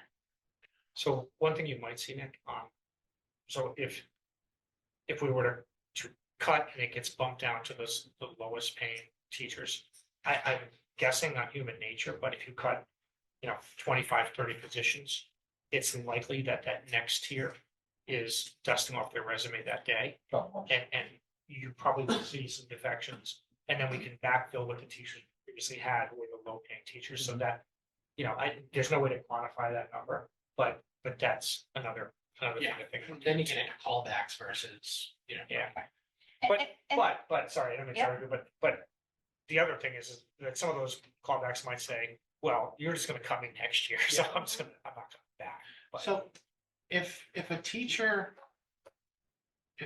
is reduced this year and then we do call them back, do they get all their like seniority still, or are they starting essentially back at square one? It depends on the teacher and where they were in the senior, like, if they get recalled, they would go back to their, Which is Same probably place. unlikely. right? Anyone who is non-professional status, so teachers in their first 3 years, they're still non-professional status. But our principals are here, I mean, they're here tonight, and Aaron's here too, and I don't know if you guys want to ask them any questions specific about programs or concerns that they have about these drastic cuts. I mean, I think one of the things that everyone has to realize, and I think where we need to start, and I think try to stay as nice as possible without having more enemies than I don't need. This is a problem that didn't start now. Okay. We all know that. No. This is a problem that we have started from 15 years ago. We get a grant, we fund the position, we get the grant money, yeah, it's all well, and then we throw that person into our budget. That's what happens, that's what we've always done. We look at it as level services, but we take the grant money, if grant money runs out, we fund the position. How many grants have we done over the last 10 years that have professional, now employees working for us? Because I bet that number is rather high. So what happens is it keeps compounding. And what happens, unfortunately, is we could try to do level services. We need a little raise here. We do this from 14 to 15, 15 to 16. Oh, the fiscal cliff's coming. But instead of what we did, unfortunately, is we kept kicking the can down the road. Now, instead of taking $50,000 in 14, $100,000 in 15, $200,000 in 16, we went, let's jam it all onto one thing, and now we're $2.4 million short. And personally, I think that was done on purpose from your predecessor, but might make an enemy there. But I think that was done on purpose for one reason and one reason only. He wanted the override. And that's where he knew that by doing this, by compounding that interest, by compounding these positions, by doing it, it puts a $2.4 million in front of us. And now we're the people who are going to say, well, now we got to cut 30 positions. Instead, if we did it a little smarter and projected and said, hey, listen, let's not put ourselves in that spot. I think this was done intentionally. Personally, I also think we are now going to be the people who are looking at this saying, all right, we're gonna cut 30 positions, we're gonna have the town completely mad at us. You're gonna get a ton of heat in your first year when it had nothing to do with you. Already got a ton of heat this year, so. Correct. I'm not sure I follow your logic. though. Yeah, Are you saying that we shouldn't have taken the grants originally? No, I'm saying those positions that were grant funded, we should have been cutting those positions as soon as we knew, hey, you know what, this, we can't fund it this year, we're just gonna absorb it into the budget. Can we get a number? How many grants, professional positions have we got over the last 10 years? Okay, so I can't give you 10 years, but I can give you the last few years. So last year, we added, and it's not full position, so we added 1, 2, 3, 4 positions. One was L teacher, which we need to support our English language students. 2 are special education teachers, and then we increased people by small percentages, all special. So let's give or take probably 175K. All special education, so it's, So it's in the mandated budget. so we, Yeah. I can't get rid of any of that. The year before that, No. 22, 23, It feels by a grant, like. no, not by a grant. Oh, So this, I'm just saying, like, what have we added, right, these last few years? What have we added?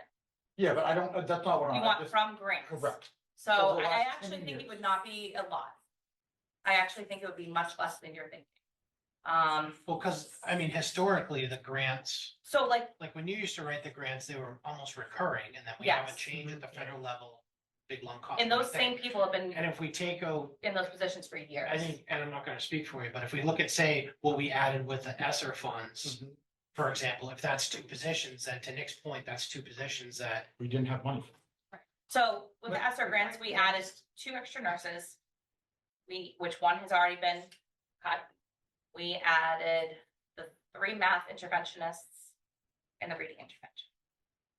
So that was a very recent, that sort of was just happened. Yeah, those are the So positions from With, ESSER. with a longer term grants that may have been recurring and then stopped recurring and we absorbed into the budget. You're discounting that at that time, when we absorbed it into the budget. It's very possible, and in some cases, very probable that we cut someone else to absorb it, because you said this position is more important than that position. So it's not just a simple, every year we just added more positions into our budget, and now we have to cut 23 because we have a superfluous 23 people. Like, there have been decisions made every single year about what we need and don't need. Right. I mean, we're at a position right now where, I mean, theoretically, we have what we need to educate our kids, at least at the basis level, but the funding is not going to support that. So I'm not sure I agree with your premise. Like, it's not simply in a bubble. Grants come in, grants go away, and that just is a straight line. There are other factors at play. Like, we lose the whatever $100,000 grant to fund $100,000 in teachers, and we say, well, we want to absorb it in the budget. We may have, in fact, cut 100,000 from somewhere else, not necessarily teachers, something.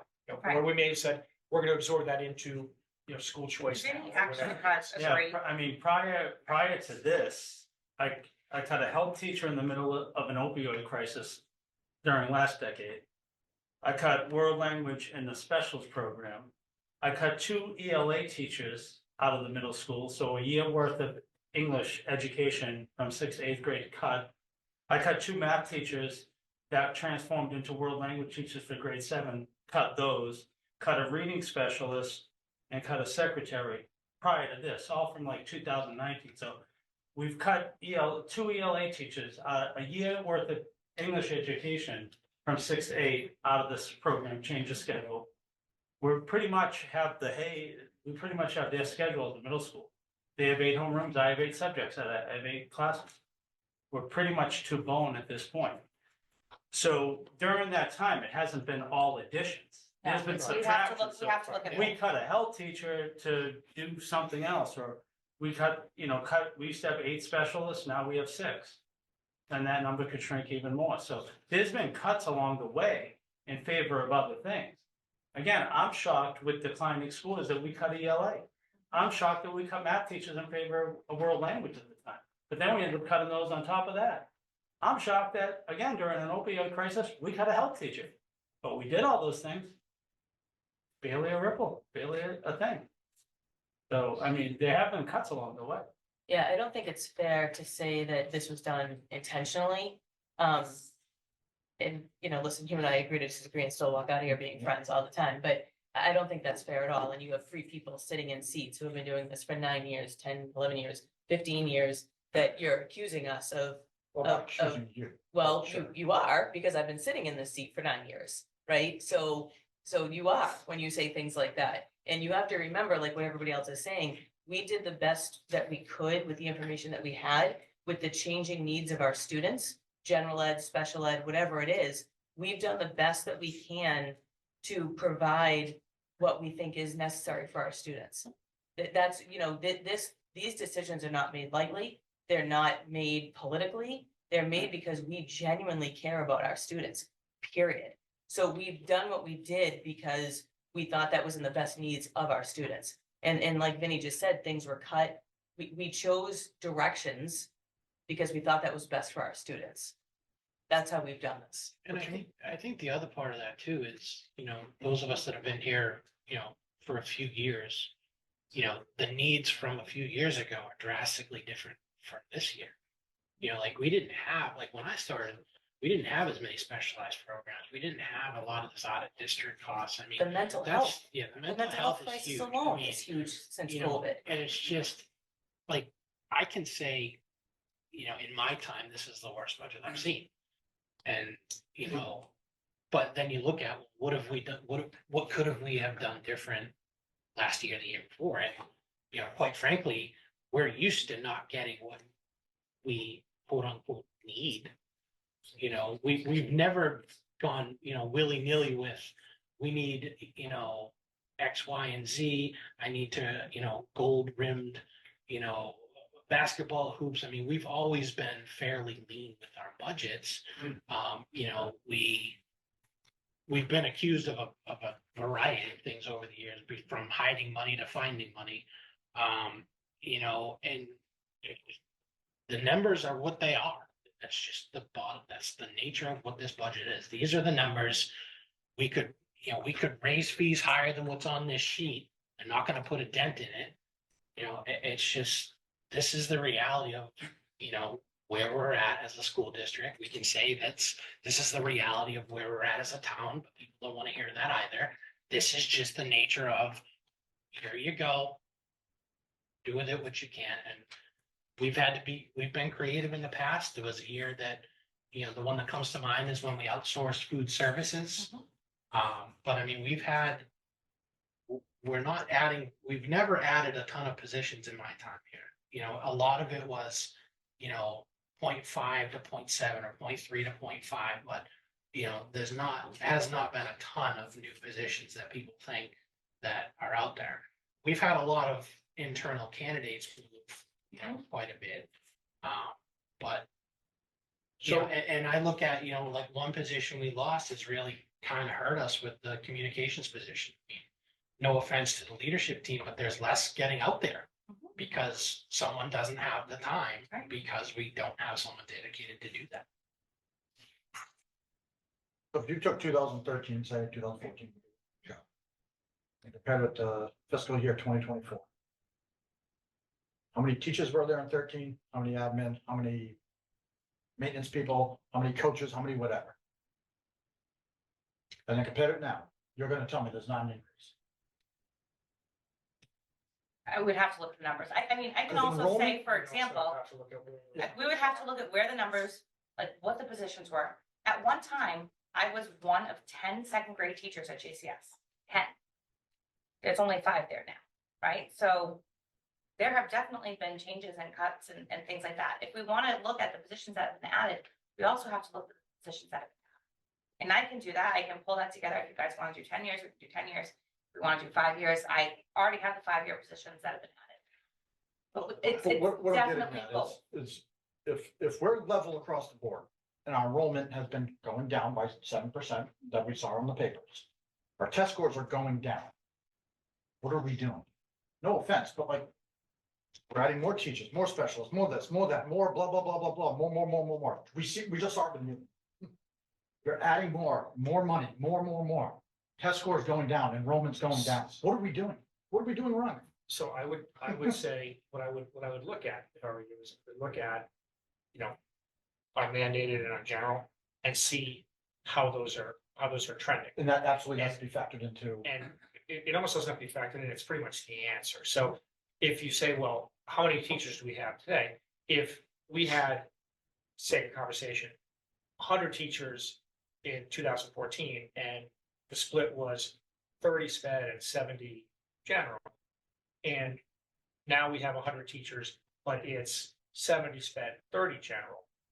Well, I can tell you why our scores are going down, because we went from 70 teachers to 30 teachers. No, we still have 100. Well, don't. We have 30 teaching the general education. You know, that's, I mean, yeah, you can get into semantics. they're not semantics. Well, no, but you It's can get just into how- math of it, right? Well, yeah, Like, you can get into how many general ed, how many special ed, and do that chart as well, because again, you're gonna see special ed going probably significantly up, Right. obviously to match the need of our students. But that's the answer to your question. Your question is, what's the change in teachers? And my point is, you may not see a drastic change in teachers. The question is, who are those teachers teaching? And if your general sixth grade, or sorry, your general, what were you? I was second teacher? grade, I was one of 10. Second grade teacher had 10 in, don't want to date you. but- Oh, gosh, I'm gonna think about this. We had 10 second grade teachers at JCS in probably 08. Oh, wait, and now they have 5 in 2024. I mean, that's, you know, 50%. there's, I think, the answer to what you're driving at is just, we are you're adding some teachers, but we're cutting other teachers. And it's the same thing with the grant thing, where you say, listen, at some point, not at some point, every year you have to sit down and say, okay, what are our priorities? And if there are certain things that are mandated, well, they become a priority. And then with the residual, you say, okay, during opioid crisis, a health teacher versus ELA or whatever. Well, unfortunately, the health teacher is not going to be our priority, and we're going to cut that position. So I keep It just- hearing everyone talk about special ed mandates. We're at general ed mandates. I don't know about the other schools, but my school, I'm mandated to teach English to all the kids, math, social studies, and science. That's the entire schedule for a middle school kid. Then I give them gym, art, music, tech ed, and STEM. Contractually, I'm mandated because I got to give the teachers a prep. So those kids need to go somewhere while my math and so everyone's talking special ed mandates. I have mandates. I have to teach math. I'm not cutting teachers. Once you get above sixth grade, I have to cut programming. It's never about people. It's what do you want to cut? Do you want to cut social studies? There's nothing left. I have to teach English, math, social studies, science. That is the entire schedule. We don't do course selection at the middle school. You get a middle school program. Our program now is math, social studies, science, and English. That's it. That's it. Nothing else. No electives, nothing. Then they have specials mandated by the contract because they have to provide those other teachers prep. So I have to have the kids go somewhere. There used to be 8. Those kids were spread out over 8 different things and they had a variety. It's 6, potentially 5. So, I mean, we're pretty much at like, these are mandated things, even though it's general ed, There's nothing left to cut. there's not much left to cut. The other thing is that during COVID, the teachers union was here, everyone was here, moved heaven and earth to get politicians and money to do X, Y, and Z. Well, the kids are in COVID right now. COVID for that, the bad part of COVID wasn't the sickness for them. They really got sick and didn't bounce back.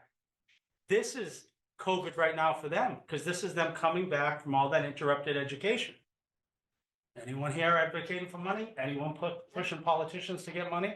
Anyone saying the crisis is now? For me, the COVID crisis is right now, not when everyone was home. That was I didn't have school dances to attend. I didn't have I had no night meetings. The COVID crisis is right now. So why are scores dropping? Because we're not dealing with the crisis. No one's advocating for money. $5,000. What is local school committees doing to say $5,000 is a ridiculous reimbursement for school choice? Absolutely ridiculous. That number, probably the same number for over 10 years. No more. As long as we've been doing it. Hasn't moved up at all. That's ridiculous. So what are people doing to say, you don't get to export your problem to other districts? And then do we have a cutoff date? I think we do in October for people to come, but like that's the long game. So those are your associations, superintendent associations.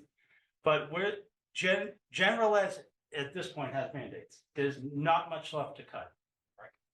So I shouldn't say this, but I will. Unfortunately, you're right, that general ed has mandates. And the reality of this is that the cuts will come in the form of quality. That's what it will be. And it shouldn't be, but we're dealing with hard realities today, not fantasy worlds, and the cut will come in quality. And that's the reality. So it shouldn't be, but it is. What do you mean by quality? Well, I mean, we can't not teach English, but if your average class size is 20, well, tomorrow it's 40 because we cut half the English teachers. I mean, you can't teach 40 as well as you can teach 20. That's not. So that's how the quality starts to Yes. erode. Well, in some cases, I wish I mean, that would be good if I could do that, then as I cut a teacher and everything would go up just a little bit more and we spread them out. You can't even really do that because I have to offer programs because the teachers are certified by. No, I content understand. I'm area. using it as an example. Of So that's how like, we're going to start to erode. in an elementary model, you can go, okay, I've got 8 classes, I'm gonna cut to 7, everyone's gonna get a few more. I can't do that. It's either cut the program or not, either we offer it or we don't. That makes it tough. As far as like fees and the caps, like, I don't know. I mean, I think the fees should go up a lot. I don't think there should be any caps.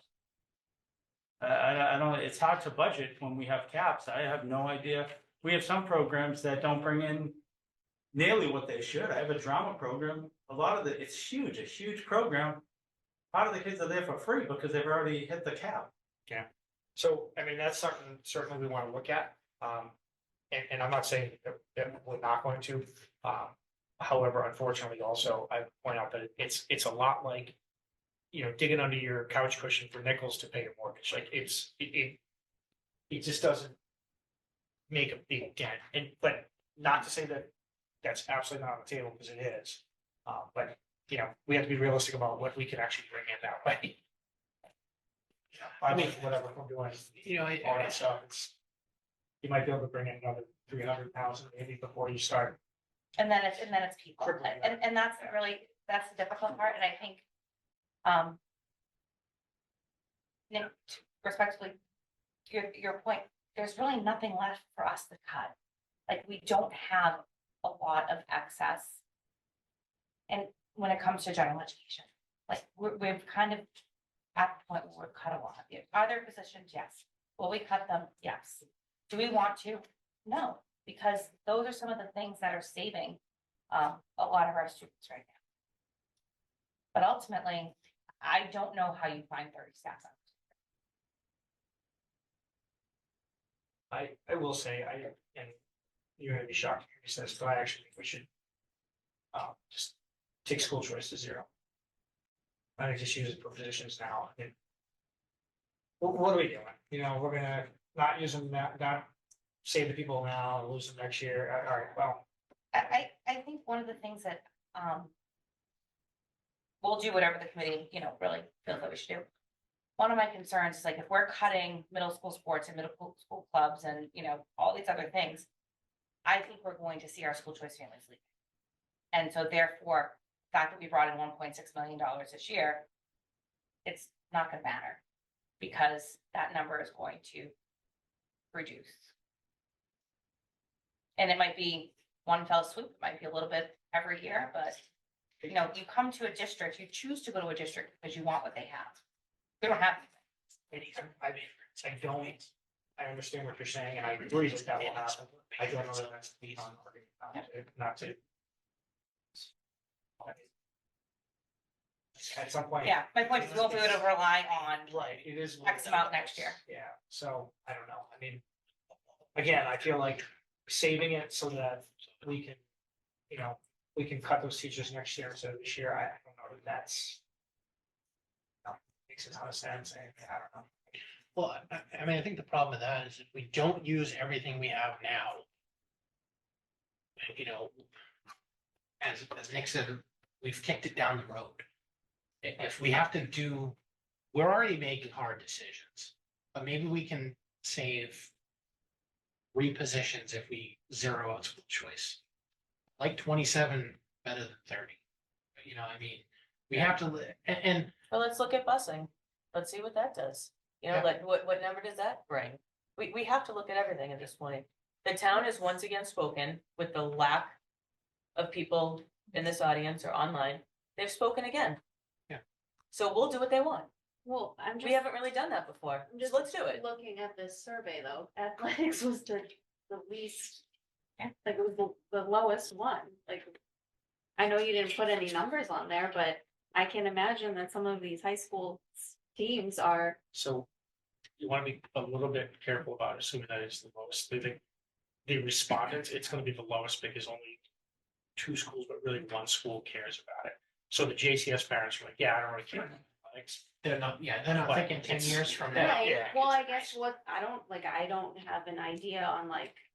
All of the athletics in the high school, but what's like, how many kids are on the swim team, or how many Ton. kids are on? So what you're the- gonna see, you cut that and even middle school athletics, you're gonna see the mental health crisis get even worse with these kids. You're gonna see behaviors become even worse with these kids because they have no outlet. You have to remember, and I know you want to compare 10 years ago to now, we can't. The world is very different from 10 years ago. The parental influence is very different. The consequences for behavior is very different. But sure, I agree with you. We've had this conversation multiple times. Parenting is the problem of of the last 10 years. But we also do the same stuff by making decisions, of what we do. We've said it multiple times. Oh, are we going too easy? Are we doing this? We have policies that whether we try to write up or the high school tries to write up, and we always kind of take like oh, that might make someone mad. The cell phone one's a great example, oh, take all the cell phones away. Well, no, we don't want to take them all away from everybody. But are we, the school committee, feeding into some of this stuff too? Well, I think Simply because, because, but I think we keep looking at the student. I know I do at least. Yeah. But my main concern is the student. That is my main concern I'll with tell you, every decision that I make. The athletics, while Aaron will give you a number on how many kids are involved per season, per sport, everything else. When I have middle school basketball, there's 15 kids on the boys, 15 on the girls. There's 85. The other day, there was 100 kids in the stand. Athletics serve more than just the athletes. They serve the whole culture and climate, making kids feel belonging to the school. So it's all the kids in the fan and that show up. I see Peter Wiggins flashing out his coaches' interviews. I see all kids streaming down from the stand. It's a lot more than just the athletes that benefit from having an athletic program. And so it's going to impact more than that. Do I think those fees should go up? Yeah, probably. Do I think those parents will get sick of carrying the burden for all these other people who get to benefit from the sports program that don't pay the fees? Yeah, maybe they'll become voters that support us because they won't want to shoulder the burden all by themselves. The district I came from before here, didn't have busing for anyone above grade 6.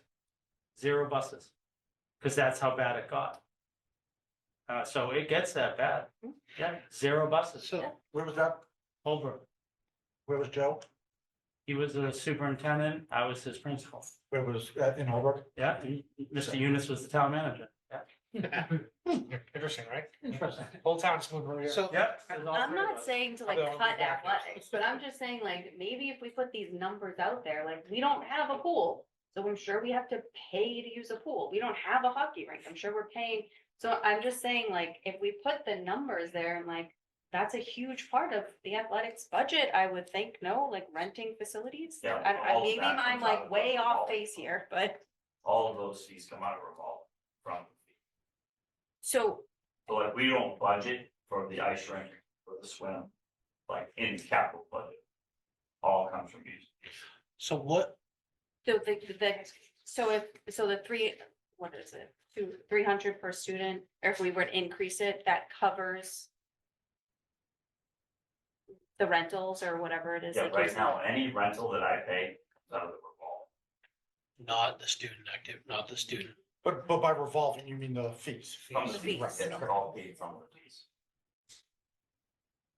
Yes, but Yeah, so correct me if I'm wrong, right? Because on that list, that the line item list, athletics in general, I'm making this, not making this number up, but somewhere close, was like about $600,000, give or take. Yeah. So if we have a $600,000 athletic budget and off the fees, we make how much? 250,000? Yeah. The amount if we were cutting all sports, would be somewhere at $350,000 to $400,000 in savings. Dent, sure, and whole deal, absolutely not. To Sherry's point, we're gonna be looking at a real issue. Can Yeah, you choices. imagine the Yeah, calls correct. we would get if we don't have after-school activities? No, no. We get them now, and it's a minimal amount of kids when they, leave one school and go down to the other school, I mean, and let's face the facts here. I mean, I'm in athletics and college athletics, it's a little different. We go and cut athletics, you think, I mean, you were talking an outlet, you're talking kids who are in school simply because, and getting at least a C, a say in the Yep. sports. Yep. I mean, you're talking a whole nightmare. Now, to Justine's point, do we look at those teams that are, possibly costing us a lot more than, let's say, cross country? Because we know that's gonna be a cheap sport, they're running on our whatever, how much is hockey costing us?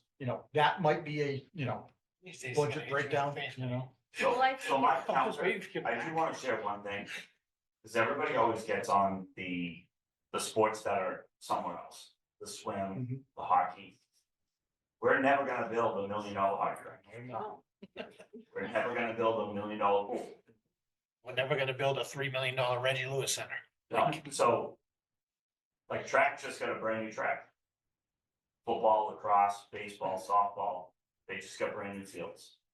Soccer got brand new fields, tennis got brand new tennis courts. So we have to be careful when we say that those are expensive. They're expensive annually, but over the course of time, we're not maintaining those facilities. Well, I mean, I So think none of these, all the years we've talked about fees. There's no amount of fees that cover No. that particular area.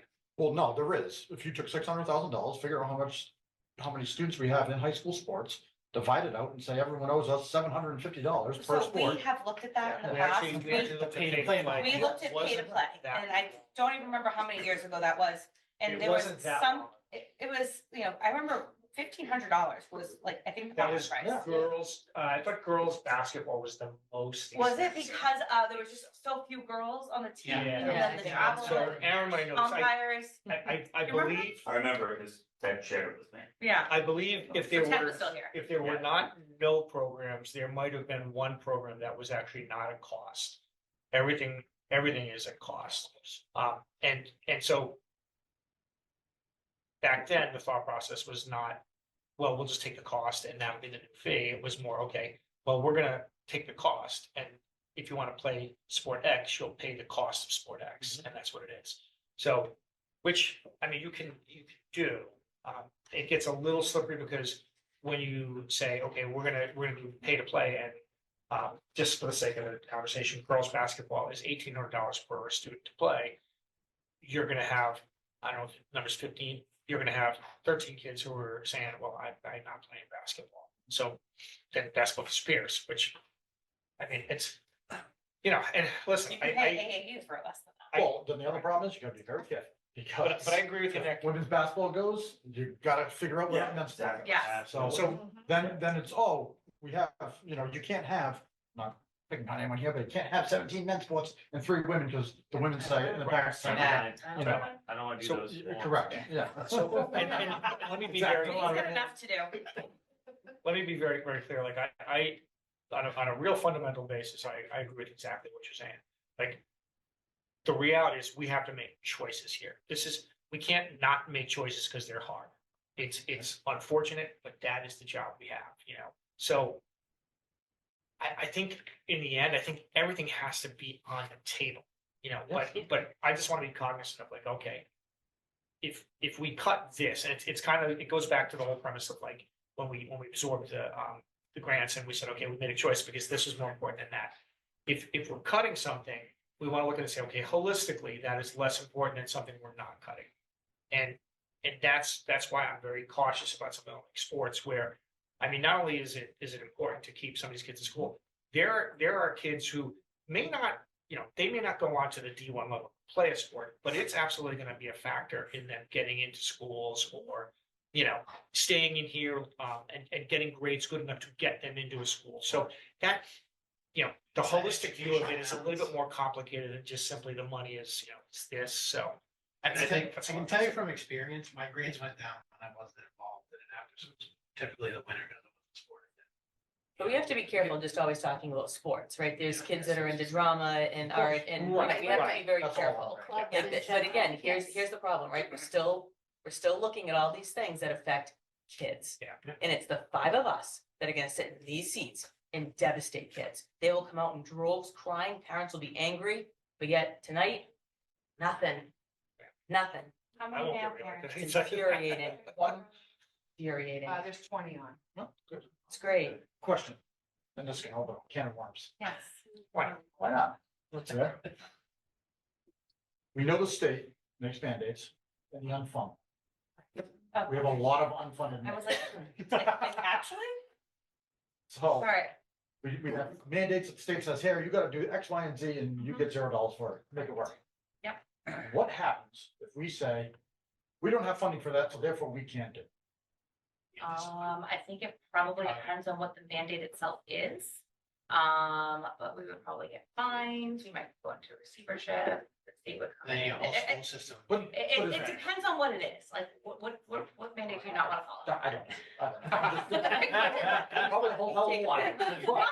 But- You know, you can lose, depending on what it is, like You say, lose all of your funding. like you can actually lose your federal funding. Has anyone ever lost funding? Yes.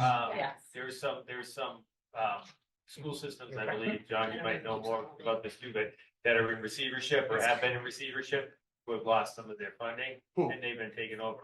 Springfield. it happened, I believe, so. Lawrence. Lawrence, right. See what I'm getting at? Do you actually think that if we, as a community, said, if we are not funding this, what are you going to do to us? They'll take What? it over. Yeah. I'll take it over. Would you actually think they would come in and say? Oh, yeah, they There- There's precedent if you don't follow And- the statutes, that they will remove funding. And they won't say to you that, well, I'm sorry that it's your budget, this is a mandated process as part of Yeah. being an educational They entity. don't mess around. It's only cutting They- measures. I wish, And what funding would they be removing? $30 per kid?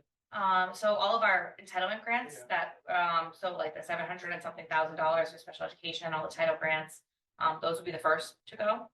And then, I mean, they can come in and force you to do basically whatever they want. And I would say if it's a nice suburban district like ours, they would make an example out of us real fast. Because right now, the federal government is going after the Department of Education in Massachusetts around some of these things, so they're gonna come down even harder. And I'm just being, And I think too, like, the amount I of get people where who you're jump up going, and down to follow mandates is unbelievable and a full-time job. I mean, never mind dealing with the state because we're not gonna follow And it's important to keep in mind too, that they consider us, able to pay inability to district. pay. So if we said, well, we can't fund Can't that pay with our it. budget, even though I know what our budget is, we can't. They would say, yeah, you can. You just need to pass that override. I Because you guys can afford it, so until you wonder- do, we'll take you over. There's just that. I actually wonder if the school, like the Department of Education would actually go to the town, like go through a municipality, That would be my point. right? would Like, be- but I think it would be all of it. Like, I think it would be. Obviously. Well, when you decide what mandate you don't want to follow, you let me know. And, we See what can the give you a consequences. specific set of things that are going to happen. Options, suggestions, like. We could I always. get the thought though. I mean, it's, but I think, you know, just No, to be but honest with what's you, gonna it could shake be it up? things that What's get gonna do done. it? I get it, I get the What thought. gets to our point, we're like, Norton's not the only, we're not the only town that has this issue.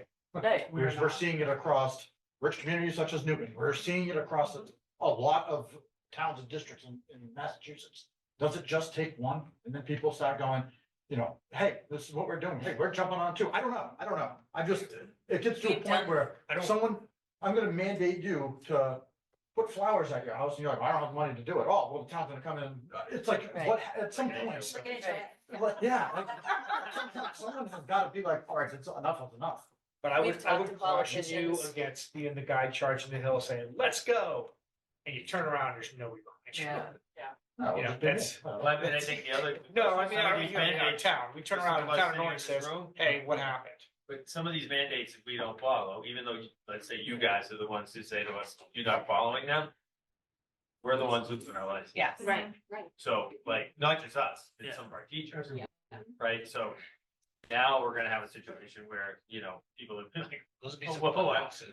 I'm 25 years in, or I'm 4 years in, and I just got my license, and I'm not staying in Norton because right now we're not in the place where, well, yeah, maybe we all will be in a few years, depending on how these other towns do.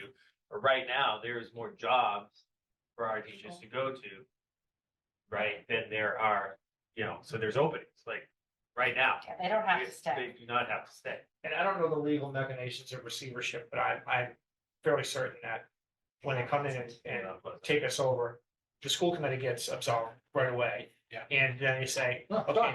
Yeah. But then they say, In receivership. sorry, let me just, so they, you know, the next thing they do after absolving or getting rid of the school committee is they say that unfunded mandate that they weren't funding will not be funded.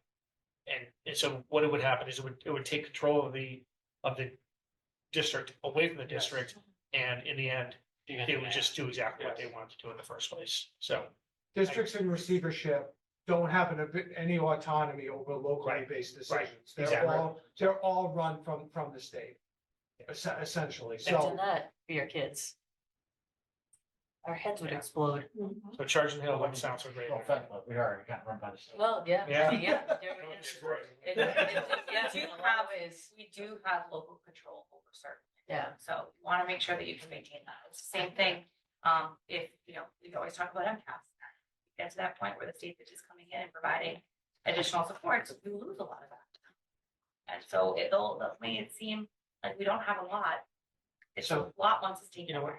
I think I know this was near and dear to your heart, because I think this is probably why you got interested in this, but when it comes to like masks, we were, Don't get started. no, but you have to admit, we were on the front line of going away from that policy and Right. going to a more, more adaptable policy. The state would have been last. So you don't want to lose that control where you can say, hey, listen, this is something that we really feel strongly about. We feel this is best for our community, and that's the way we want to go. I don't want to, and I know this is, you're talking hypothetical when you talk about not doing these things, but, you know, listen, I mean, they kind of have us over a barrel a little bit, and so while it's nice to talk about hypotheticals and starting the revolution, and I think that there is a conversation to be had about how do we change this stuff, because, you know, Benny kind of hit on it before, like, where's the outrage, you know, where's it coming from? Yeah. Where's the, you know, school choice funding, why isn't that going, you know, to 10,000, which probably should be? You know, that's a conversation that we absolutely want to have. At this point, we have to kind of put it on the middle burner, not necessarily the back burner. The reality is right now, we have a real crisis in our district. And at some point, we're gonna have to make some hard decisions. I don't see a situation where we don't lose a ton of positions. And that would be true even if we cut sports and did a couple other things, Yeah, we're I still mean- gonna lose. And I guess the next piece of this too, is looking forward after this year, you have a teacher's contract that's up. Yep. What is that going to do? Like, it's just, I feel like we're never gonna get ahead until we can figure out what we're gonna do, I guess.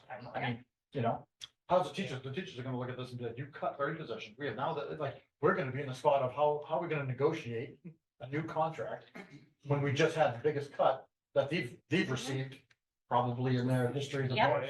Very tentative, very carefully. Yep. That's how we'll negotiate it. And that's, you're 100% right. And Dinesh is right, because I saw this in my prior district.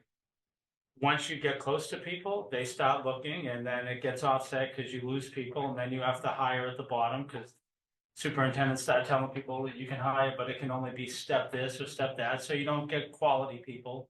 You get the best person at this price, and that kind of floats it for a little bit, but the pain and the correction is through some type of override eventually. Because eventually you can't even do that. But that will happen. You'll lose good people. And then your district's less desirable. The programs you offer are fewer and fewer. But eventually there has to come a correction. Eventually in Holbrook, they had to pony up and build an entire K-12 school. After fighting it for years, they had built a K-12 complex. And, you know, there had to be a correction of this, because you're right, what happens the year after? The year after, we don't just lose the people at the bottom of the seniority list, use quality people who say, I'm not gonna do this year to year. I'm not gonna get to step 10 or 12 there, because then I might be unhireable anywhere else. I'm gonna leave now. I've got 8 years' experience, I'm in that kind of Goldilocks zone, someone else will hire me, a good district. And I think the problem now compared to then, because I lived that, my district a little bit too, is that there were people to hire. Right now, there are no people, like, I'm not, like, there's no people to hire. I talk to colleagues and friends in other districts that are like, you're fully staffed. Like, you have teachers, like, you have sped teachers, you have paraprofessionals. So like, even if we have people that leave, we could be in bigger problems with our mandates because we're not gonna have anybody there, and then we owe compensatory services, so that's more money to spend. I think the estimate in Massachusetts in terms of a teacher shortage was about 5,000, like across the state. That was the number. So just for clarity, I guess, a little bit, and I should probably know this, but I don't. When someone in town goes to one of our sister schools, usually at the high school level, that has no effect on our budget, right? The only thing that the town pays into is Southeastern Regional and Bristol Ag. Okay. But if anyone, What about the charter school as well? charter schools, And so again, for clarity, they don't have to go through this budget process. They essentially hand us an invoice. correct? yeah, they hand us an invoice. System's broken. I mean, the charter school doesn't hand us an invoice, but it's a different funding model, but the But they can pick and the choose high whatever they wanna schools, do, yeah, whatever, right? We just. And that goes off the town budget, correct. prior to We anything. do not, it does not come out of our budget. because I know Comes it off was the town. last year or the year before, we had a huge bill for Bristol Aggie for the Because they built their new school. dozen students we send there. Yeah, well, and it was the building project over there, I believe as well, and so. So, again, not that we want or could or any. What if we opt out, like, how does that system work if we say we're not going to? Like, are we just automatically a Southeastern and a Bristol Aggie partner? Like, how does that work? Like, if we said it's Norton or you go pay to go somewhere else on your own dime. We can't do that. We can't do that. We can't do that with the vocational and agricultural schools either, because we do not offer that programming here. Those are public schools, so students have the right to attend those public schools in those specialized areas. So if we weren't a member, so like Attleboro is not a member district of a vocational school because they have all their own vocational programs. And if a student at Attleboro High School wanted a program that they did not offer at Attleboro High School, they would have to send that student somewhere. So Based on- So every student is entitled For vocational to education. vocational education. So So- even if they're denied, like sometimes we have kids that are denied Yes. at Southeastern, they could go down to another To vocational Blue school Hills or somewhere Yeah. else. and they're entitled to, if there's an opening there. So they can keep going until they find an opening. Is how it works. What if there's no openings? Well, then they Yeah. don't. And then the- So, So then not that anymore. Yeah, exactly. You're entitled if you find a spot, but if you don't find a spot, right. so I guess my other question, Sorry, yes, If the you're right. It's an system- entitlement unless it's not an opening. if the system wasn't broken, and it is, if a student chose Southeastern or Bristol Aggie, essentially that could be considered school choice. And would only be $5,000 theoretically. No. If that program The wasn't. funding in place. formula for vocational schools is, You're- it's, yeah. it's not, I mean, Christine used to work in a vocational school, like, Yeah, it's not the same, it's. Well, and also I will say this, their costs are different too. The cost Yes, structure is yeah, different. yes. So it's, while we take shots at those guys, it does cost them more to educate. And it's a in certain great areas. opportunity for students that we cannot offer them here. Two So- of my three kids got into Southeastern and said no. So Actually, school choice is an option for us. We do not need to participate. But we do need to have access for our students for vocational and agricultural. I know, I think Nick asked this, how many kids is school choice out of? It's a small number. There's seven. Yeah, it was like, yeah. I feel like Well, it's that- it's like a- You just look at that. It's, I think not counting the charter. It's a very small number, but we can get you that. I'll add it to my list. Just one thing that often gets brought up, within the community and for the 19 people that are watching, and maybe the 5 that watch the replay here. Could we touch upon this whole notion of like, let's close a school? Cause I feel like everybody always talks about that. And like how enrollment would impact, like, you know, everyone's always saying enrollment's going down. Why don't we combine the elementaries, blah, blah, blah. So if you have any insight, again, for the. Sure, we can the public certainly here. answer that question. So number one, we have 18 students at school choice out. So it's not a huge number. That does not include charter or like Southeastern or Slacky. In terms of closing the school, while our enrollment has decreased over the years, just like my example of the 10 second grade teachers at JCS, and now there are 5, that's only one factor of the spaces that are used within our schools. We have a lot of special education programming. I know we're doing a special ed update later this spring for you. And we have got some really great data to show you 10 years ago, how many programs we had across the district, how many programs we have now, how many students were enrolled in those programs, how many students now. And of course, there's a correlation to 10 years ago, how many students we had out of district, and now how many students we have that are in our district programs because we've created these really great programs. So that is a big factor of, you know, how those spaces are full. We do rent out a very few spaces. There's, I think, 3 classrooms at JCS. There's 2 classrooms at the Yale, 3 classrooms at the Yale. Okay, Marty says 4. So, and a couple at the high school and middle school as well. But not a huge amount. And we're looking at those numbers as part of our, you know, district alignment study, I think we decided to call it finally.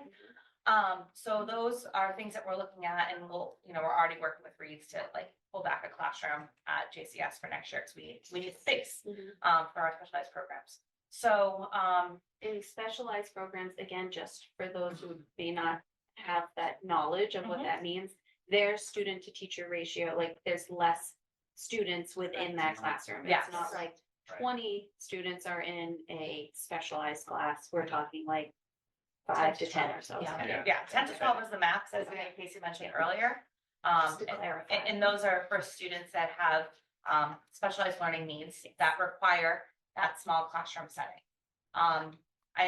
Sherry and I had a great tour at LGN a couple weeks ago, and she saw just the number of classrooms that are currently being used at LGN for some of our specialized programs. And the space is very different for the needs of those students. So And remember those students with the level of need, if we did not do that within district, yes, these are not students, these are students that get inclusion opportunities, but they need a lot more.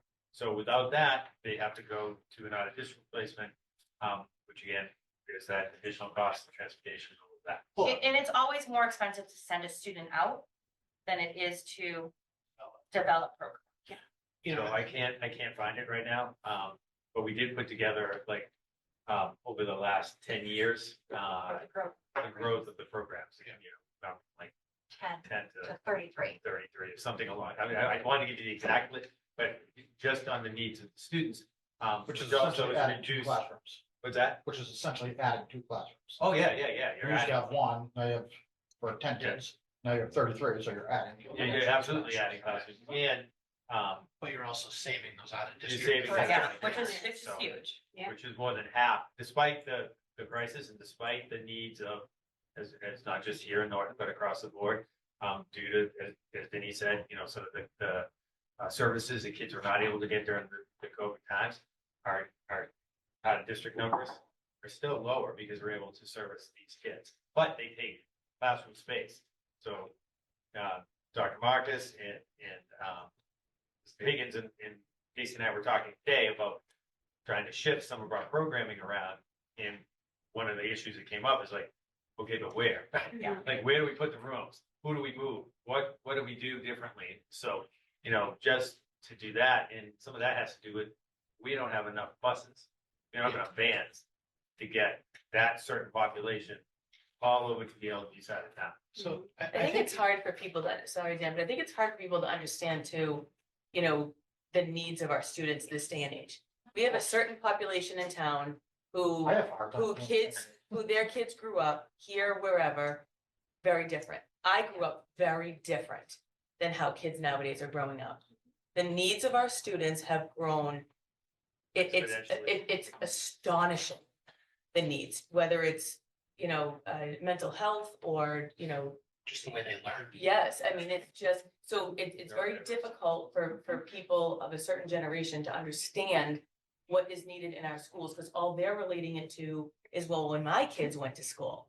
Well, for the love of God, our world is so different. It's so different, and how we get people to understand that, I don't know. We have tried, we have talked, we have done community forums, we've done it all. It's a And he comes different world. every one of our CPAC meetings, and again, we're very lucky we have people come to our CPAC meetings, where other districts don't, more than necessary, but we have, we have people, so that's a thing. But even with that small group and the things that we talked about, you've heard the needs and the high needs of some of the kids of the parents that are in that room.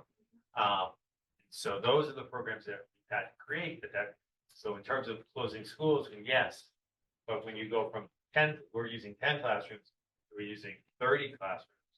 Well, that's almost, I would that's the really LG. I would encourage you guys to do the tour like I did. I'm definitely- And I'm I'm gonna happy do to the other take schools it. as well, but even for me, where my kids are, my oldest is 2 years out of high school and my youngest is a senior in high school. The changes from when they were in elementary school to now is astonishing to me, astonishing. And watching what some of these kids are dealing with, our staff are dealing with, I mean, it's, it's just, I think it's eye-opening. And I encourage you guys to go and take those tours. So I think, and I've heard this many times in my years doing this, it's not as simple as just closing a building. Those kids go somewhere, that staff goes with them. At minimum, you would lose the custodial staff and the leadership of that school. But however, you might need to bring that leadership because of the increase to the other school. It's not a simple, we shut a school and our problems go away. Because I can tell you, when we look at I don't even know, $2.4 million, if I close a school, I'm not making up $2.4 million. No. Because it doesn't reduce your staffing. It maybe reduces one of the buildings, but then you get into, now we have to possibly transport those students by mandate. So that's an expense, that's a transportation cost. And those who give the argument to close a school have no idea what goes on in the schools. I think it's an easy solution. And I think there is a misconception out there that the Yale school is not a school.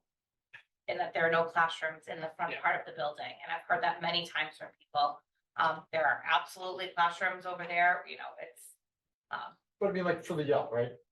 Again, I probably should know this. However, you walk in, you got 2 wings, right? Yep. That was, okay, that was 5th grade when I was there. So you have the 2 wings, so what's that right now? 4th grade, That's 4th, Phil, filled. every Now, classroom. the bottom was like specials, we had like health, gym, whatever. 2nd floor was now what? but wait, hold on. Now, what's When you the say third floor? walk in, are you saying the front or the main office? Main office, yes. Main So the 2 wings, cafeteria, down So the the hallways. 5th grade is the 2nd and 3rd floor of the front building. So 8 classrooms. 5th grade technically has 7 right now. We had one of those positions last year. Plus reads and. Plus read, special education So, classroom. so you have 7 out of the 8 filled on the 2nd floor. And then top level has what? 5 on the 2nd, 2 on the 3rd. Plus, we have a couple of specialized classrooms that are up there, as well as reading specialists and Our ELL teacher. ELL teachers, our speech therapists. Yeah, I think I did that. But so, and then the reads classrooms, they have 4 spaces. You'll see at LG when you do your tour, you'll see some staff, their offices are in closets. They've remodeled closets for their That was office. the high school. Yeah, So, so. but on the 2nd In the floor, high you have school, 4 in actually, each the one. high school. High school, too. and Wait, every for the single whole building, we have connection, a another closet. 4? Yeah. Spaces maximized. There's 5 classrooms on the 2nd, In the front of the building. in the front of The 4th grade, there's 6 I'm classes. picturing the. 1 No, or 2. he's talking about the 2nd floor. second floor has 5 fifth grade classrooms, and then there's 2 more on the third. Do we? Right, so physical space though, so physical space, there's 5 fifth grade classrooms. We have our grid classroom program, which is a specialized program. We have, I'm sorry, our language-based classroom, which is a specialized classroom. And then there is, COT, PT room. thank you, I'm like, what's that last space? Teacher work. So- And then there's a teacher worker. All right, so just throw out classrooms and everything else. On the second floor of the Yale, how many rooms do we have? Physical spaces. Physical spaces of rooms. There's 8, correct? Yes. Okay. 5 of those are used for fifth grade classrooms, 3 of them are used for something else. Correct. Yes. Second floor, we have a few more of the leftover fifth graders. Third floor. Sorry, third floor. Leftover. So in that section, there's 16 classrooms. 7 of them are being used for fifth grade. Got it. Got it. Wait, But they're all, So, Correct. so I think when you're talking about shutting down a building, so I've been fortunate enough to be doing this long enough that I've gone through the machinations of looking at every option for. Danny, I don't remember if you were here when we did it yeah, last we time, did but the survey. it's, People it's, yelled at us because we got money for the survey after we did the survey. yeah, it's more complicated than just shutting down schools, as we've kind of already talked about.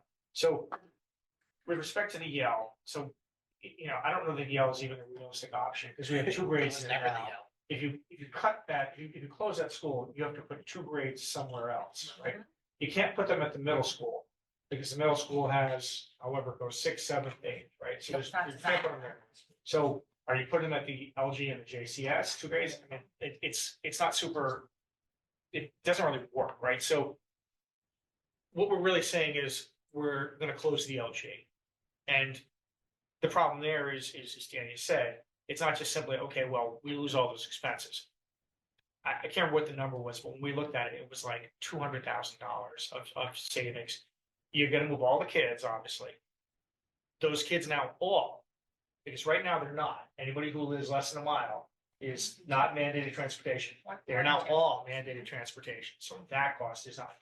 All those teachers have to move as well. As Danny pointed out, with all those kids, you're probably gonna have to hire more administration as well. So what you're really saving is, you might save a couple of the, the custodial staff and whatever it costs to heat and light the building. That's about what you're gonna save. right, but you do not have the space in any other building. No, this is a, we like, don't it's- have, we don't have the, I'll call it a problem, we don't have the issue of we have programs in those buildings now taking up space. This is if we had the space. Yeah. It still doesn't really work very well. Well, It's something that we've looked at. I mean, I'll say this, it was probably a more serious consideration than a lot of people in town probably know, that we were looking at potentially closing that. And after the study, they came back with a number and we're like, oh my God, that's, it's peanuts. The savings just weren't there. And that's realistically the only school I think you could possibly shut down. And it just doesn't, the math just doesn't work. And that was an There's also unbiased two other group of factors to people that. that were Yeah. on that Yeah. The committee. MSBA projects would have to be paid back immediately. Right, Because they were Right. signed on time. And if you close a school and you have to reopen that school again, you'd have to bring it up to code, which is sprinklers. So that would cost you a fortune as well. So those are 2 factors that you want to right. kind of keep in mind. There'd be a lot of upfront money, either. Yeah, closing the school is Just not for an the option. the It's just community. not. Yes, Just yeah. for the community. Good job. Just Well, wanted to bring up these points you know, because I- I hear it. No, so it's I just that you're- wanted- you're- I know, You're right. I'm It's not- They're important to still talk talking about it. Because like you said, hopefully there are people who watch the replay, I guess, is not that many people who watch it, but hopefully those people who have those questions are watching this and can get a sense of that. So it's important to bring it up. Say, Yeah. listen, and with What's Nick's the- prior suggestion, we'll say at the 180th minute, we Yes, talked right? about this. so, yeah. Well, and I think people always say, well, our enrollment's down, but we did it before when enrollment was up. But we've just heard the specialized program has taken off. Like I said it jokingly to Justine a couple of meetings ago. I never took MCAS. I've been out of high school. I just had my 25th reunion. Ooh. So like At our I never had MCAS test.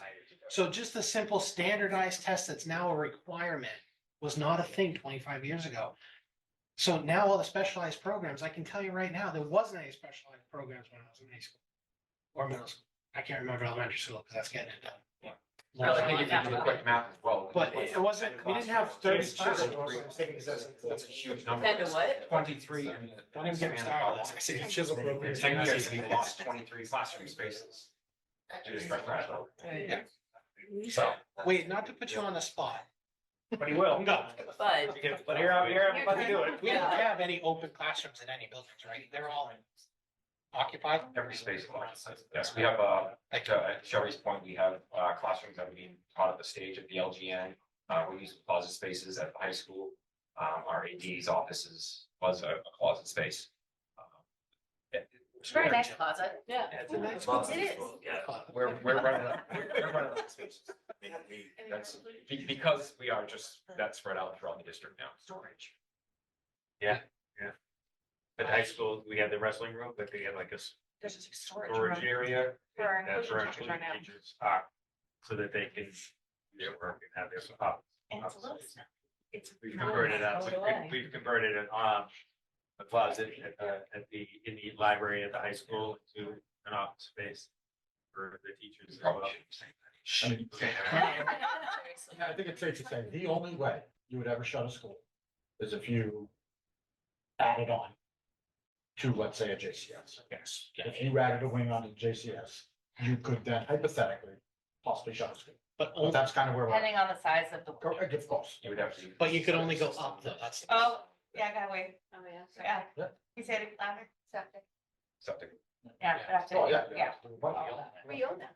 We do own a wastewater treatment. I didn't know that. We don't waste water.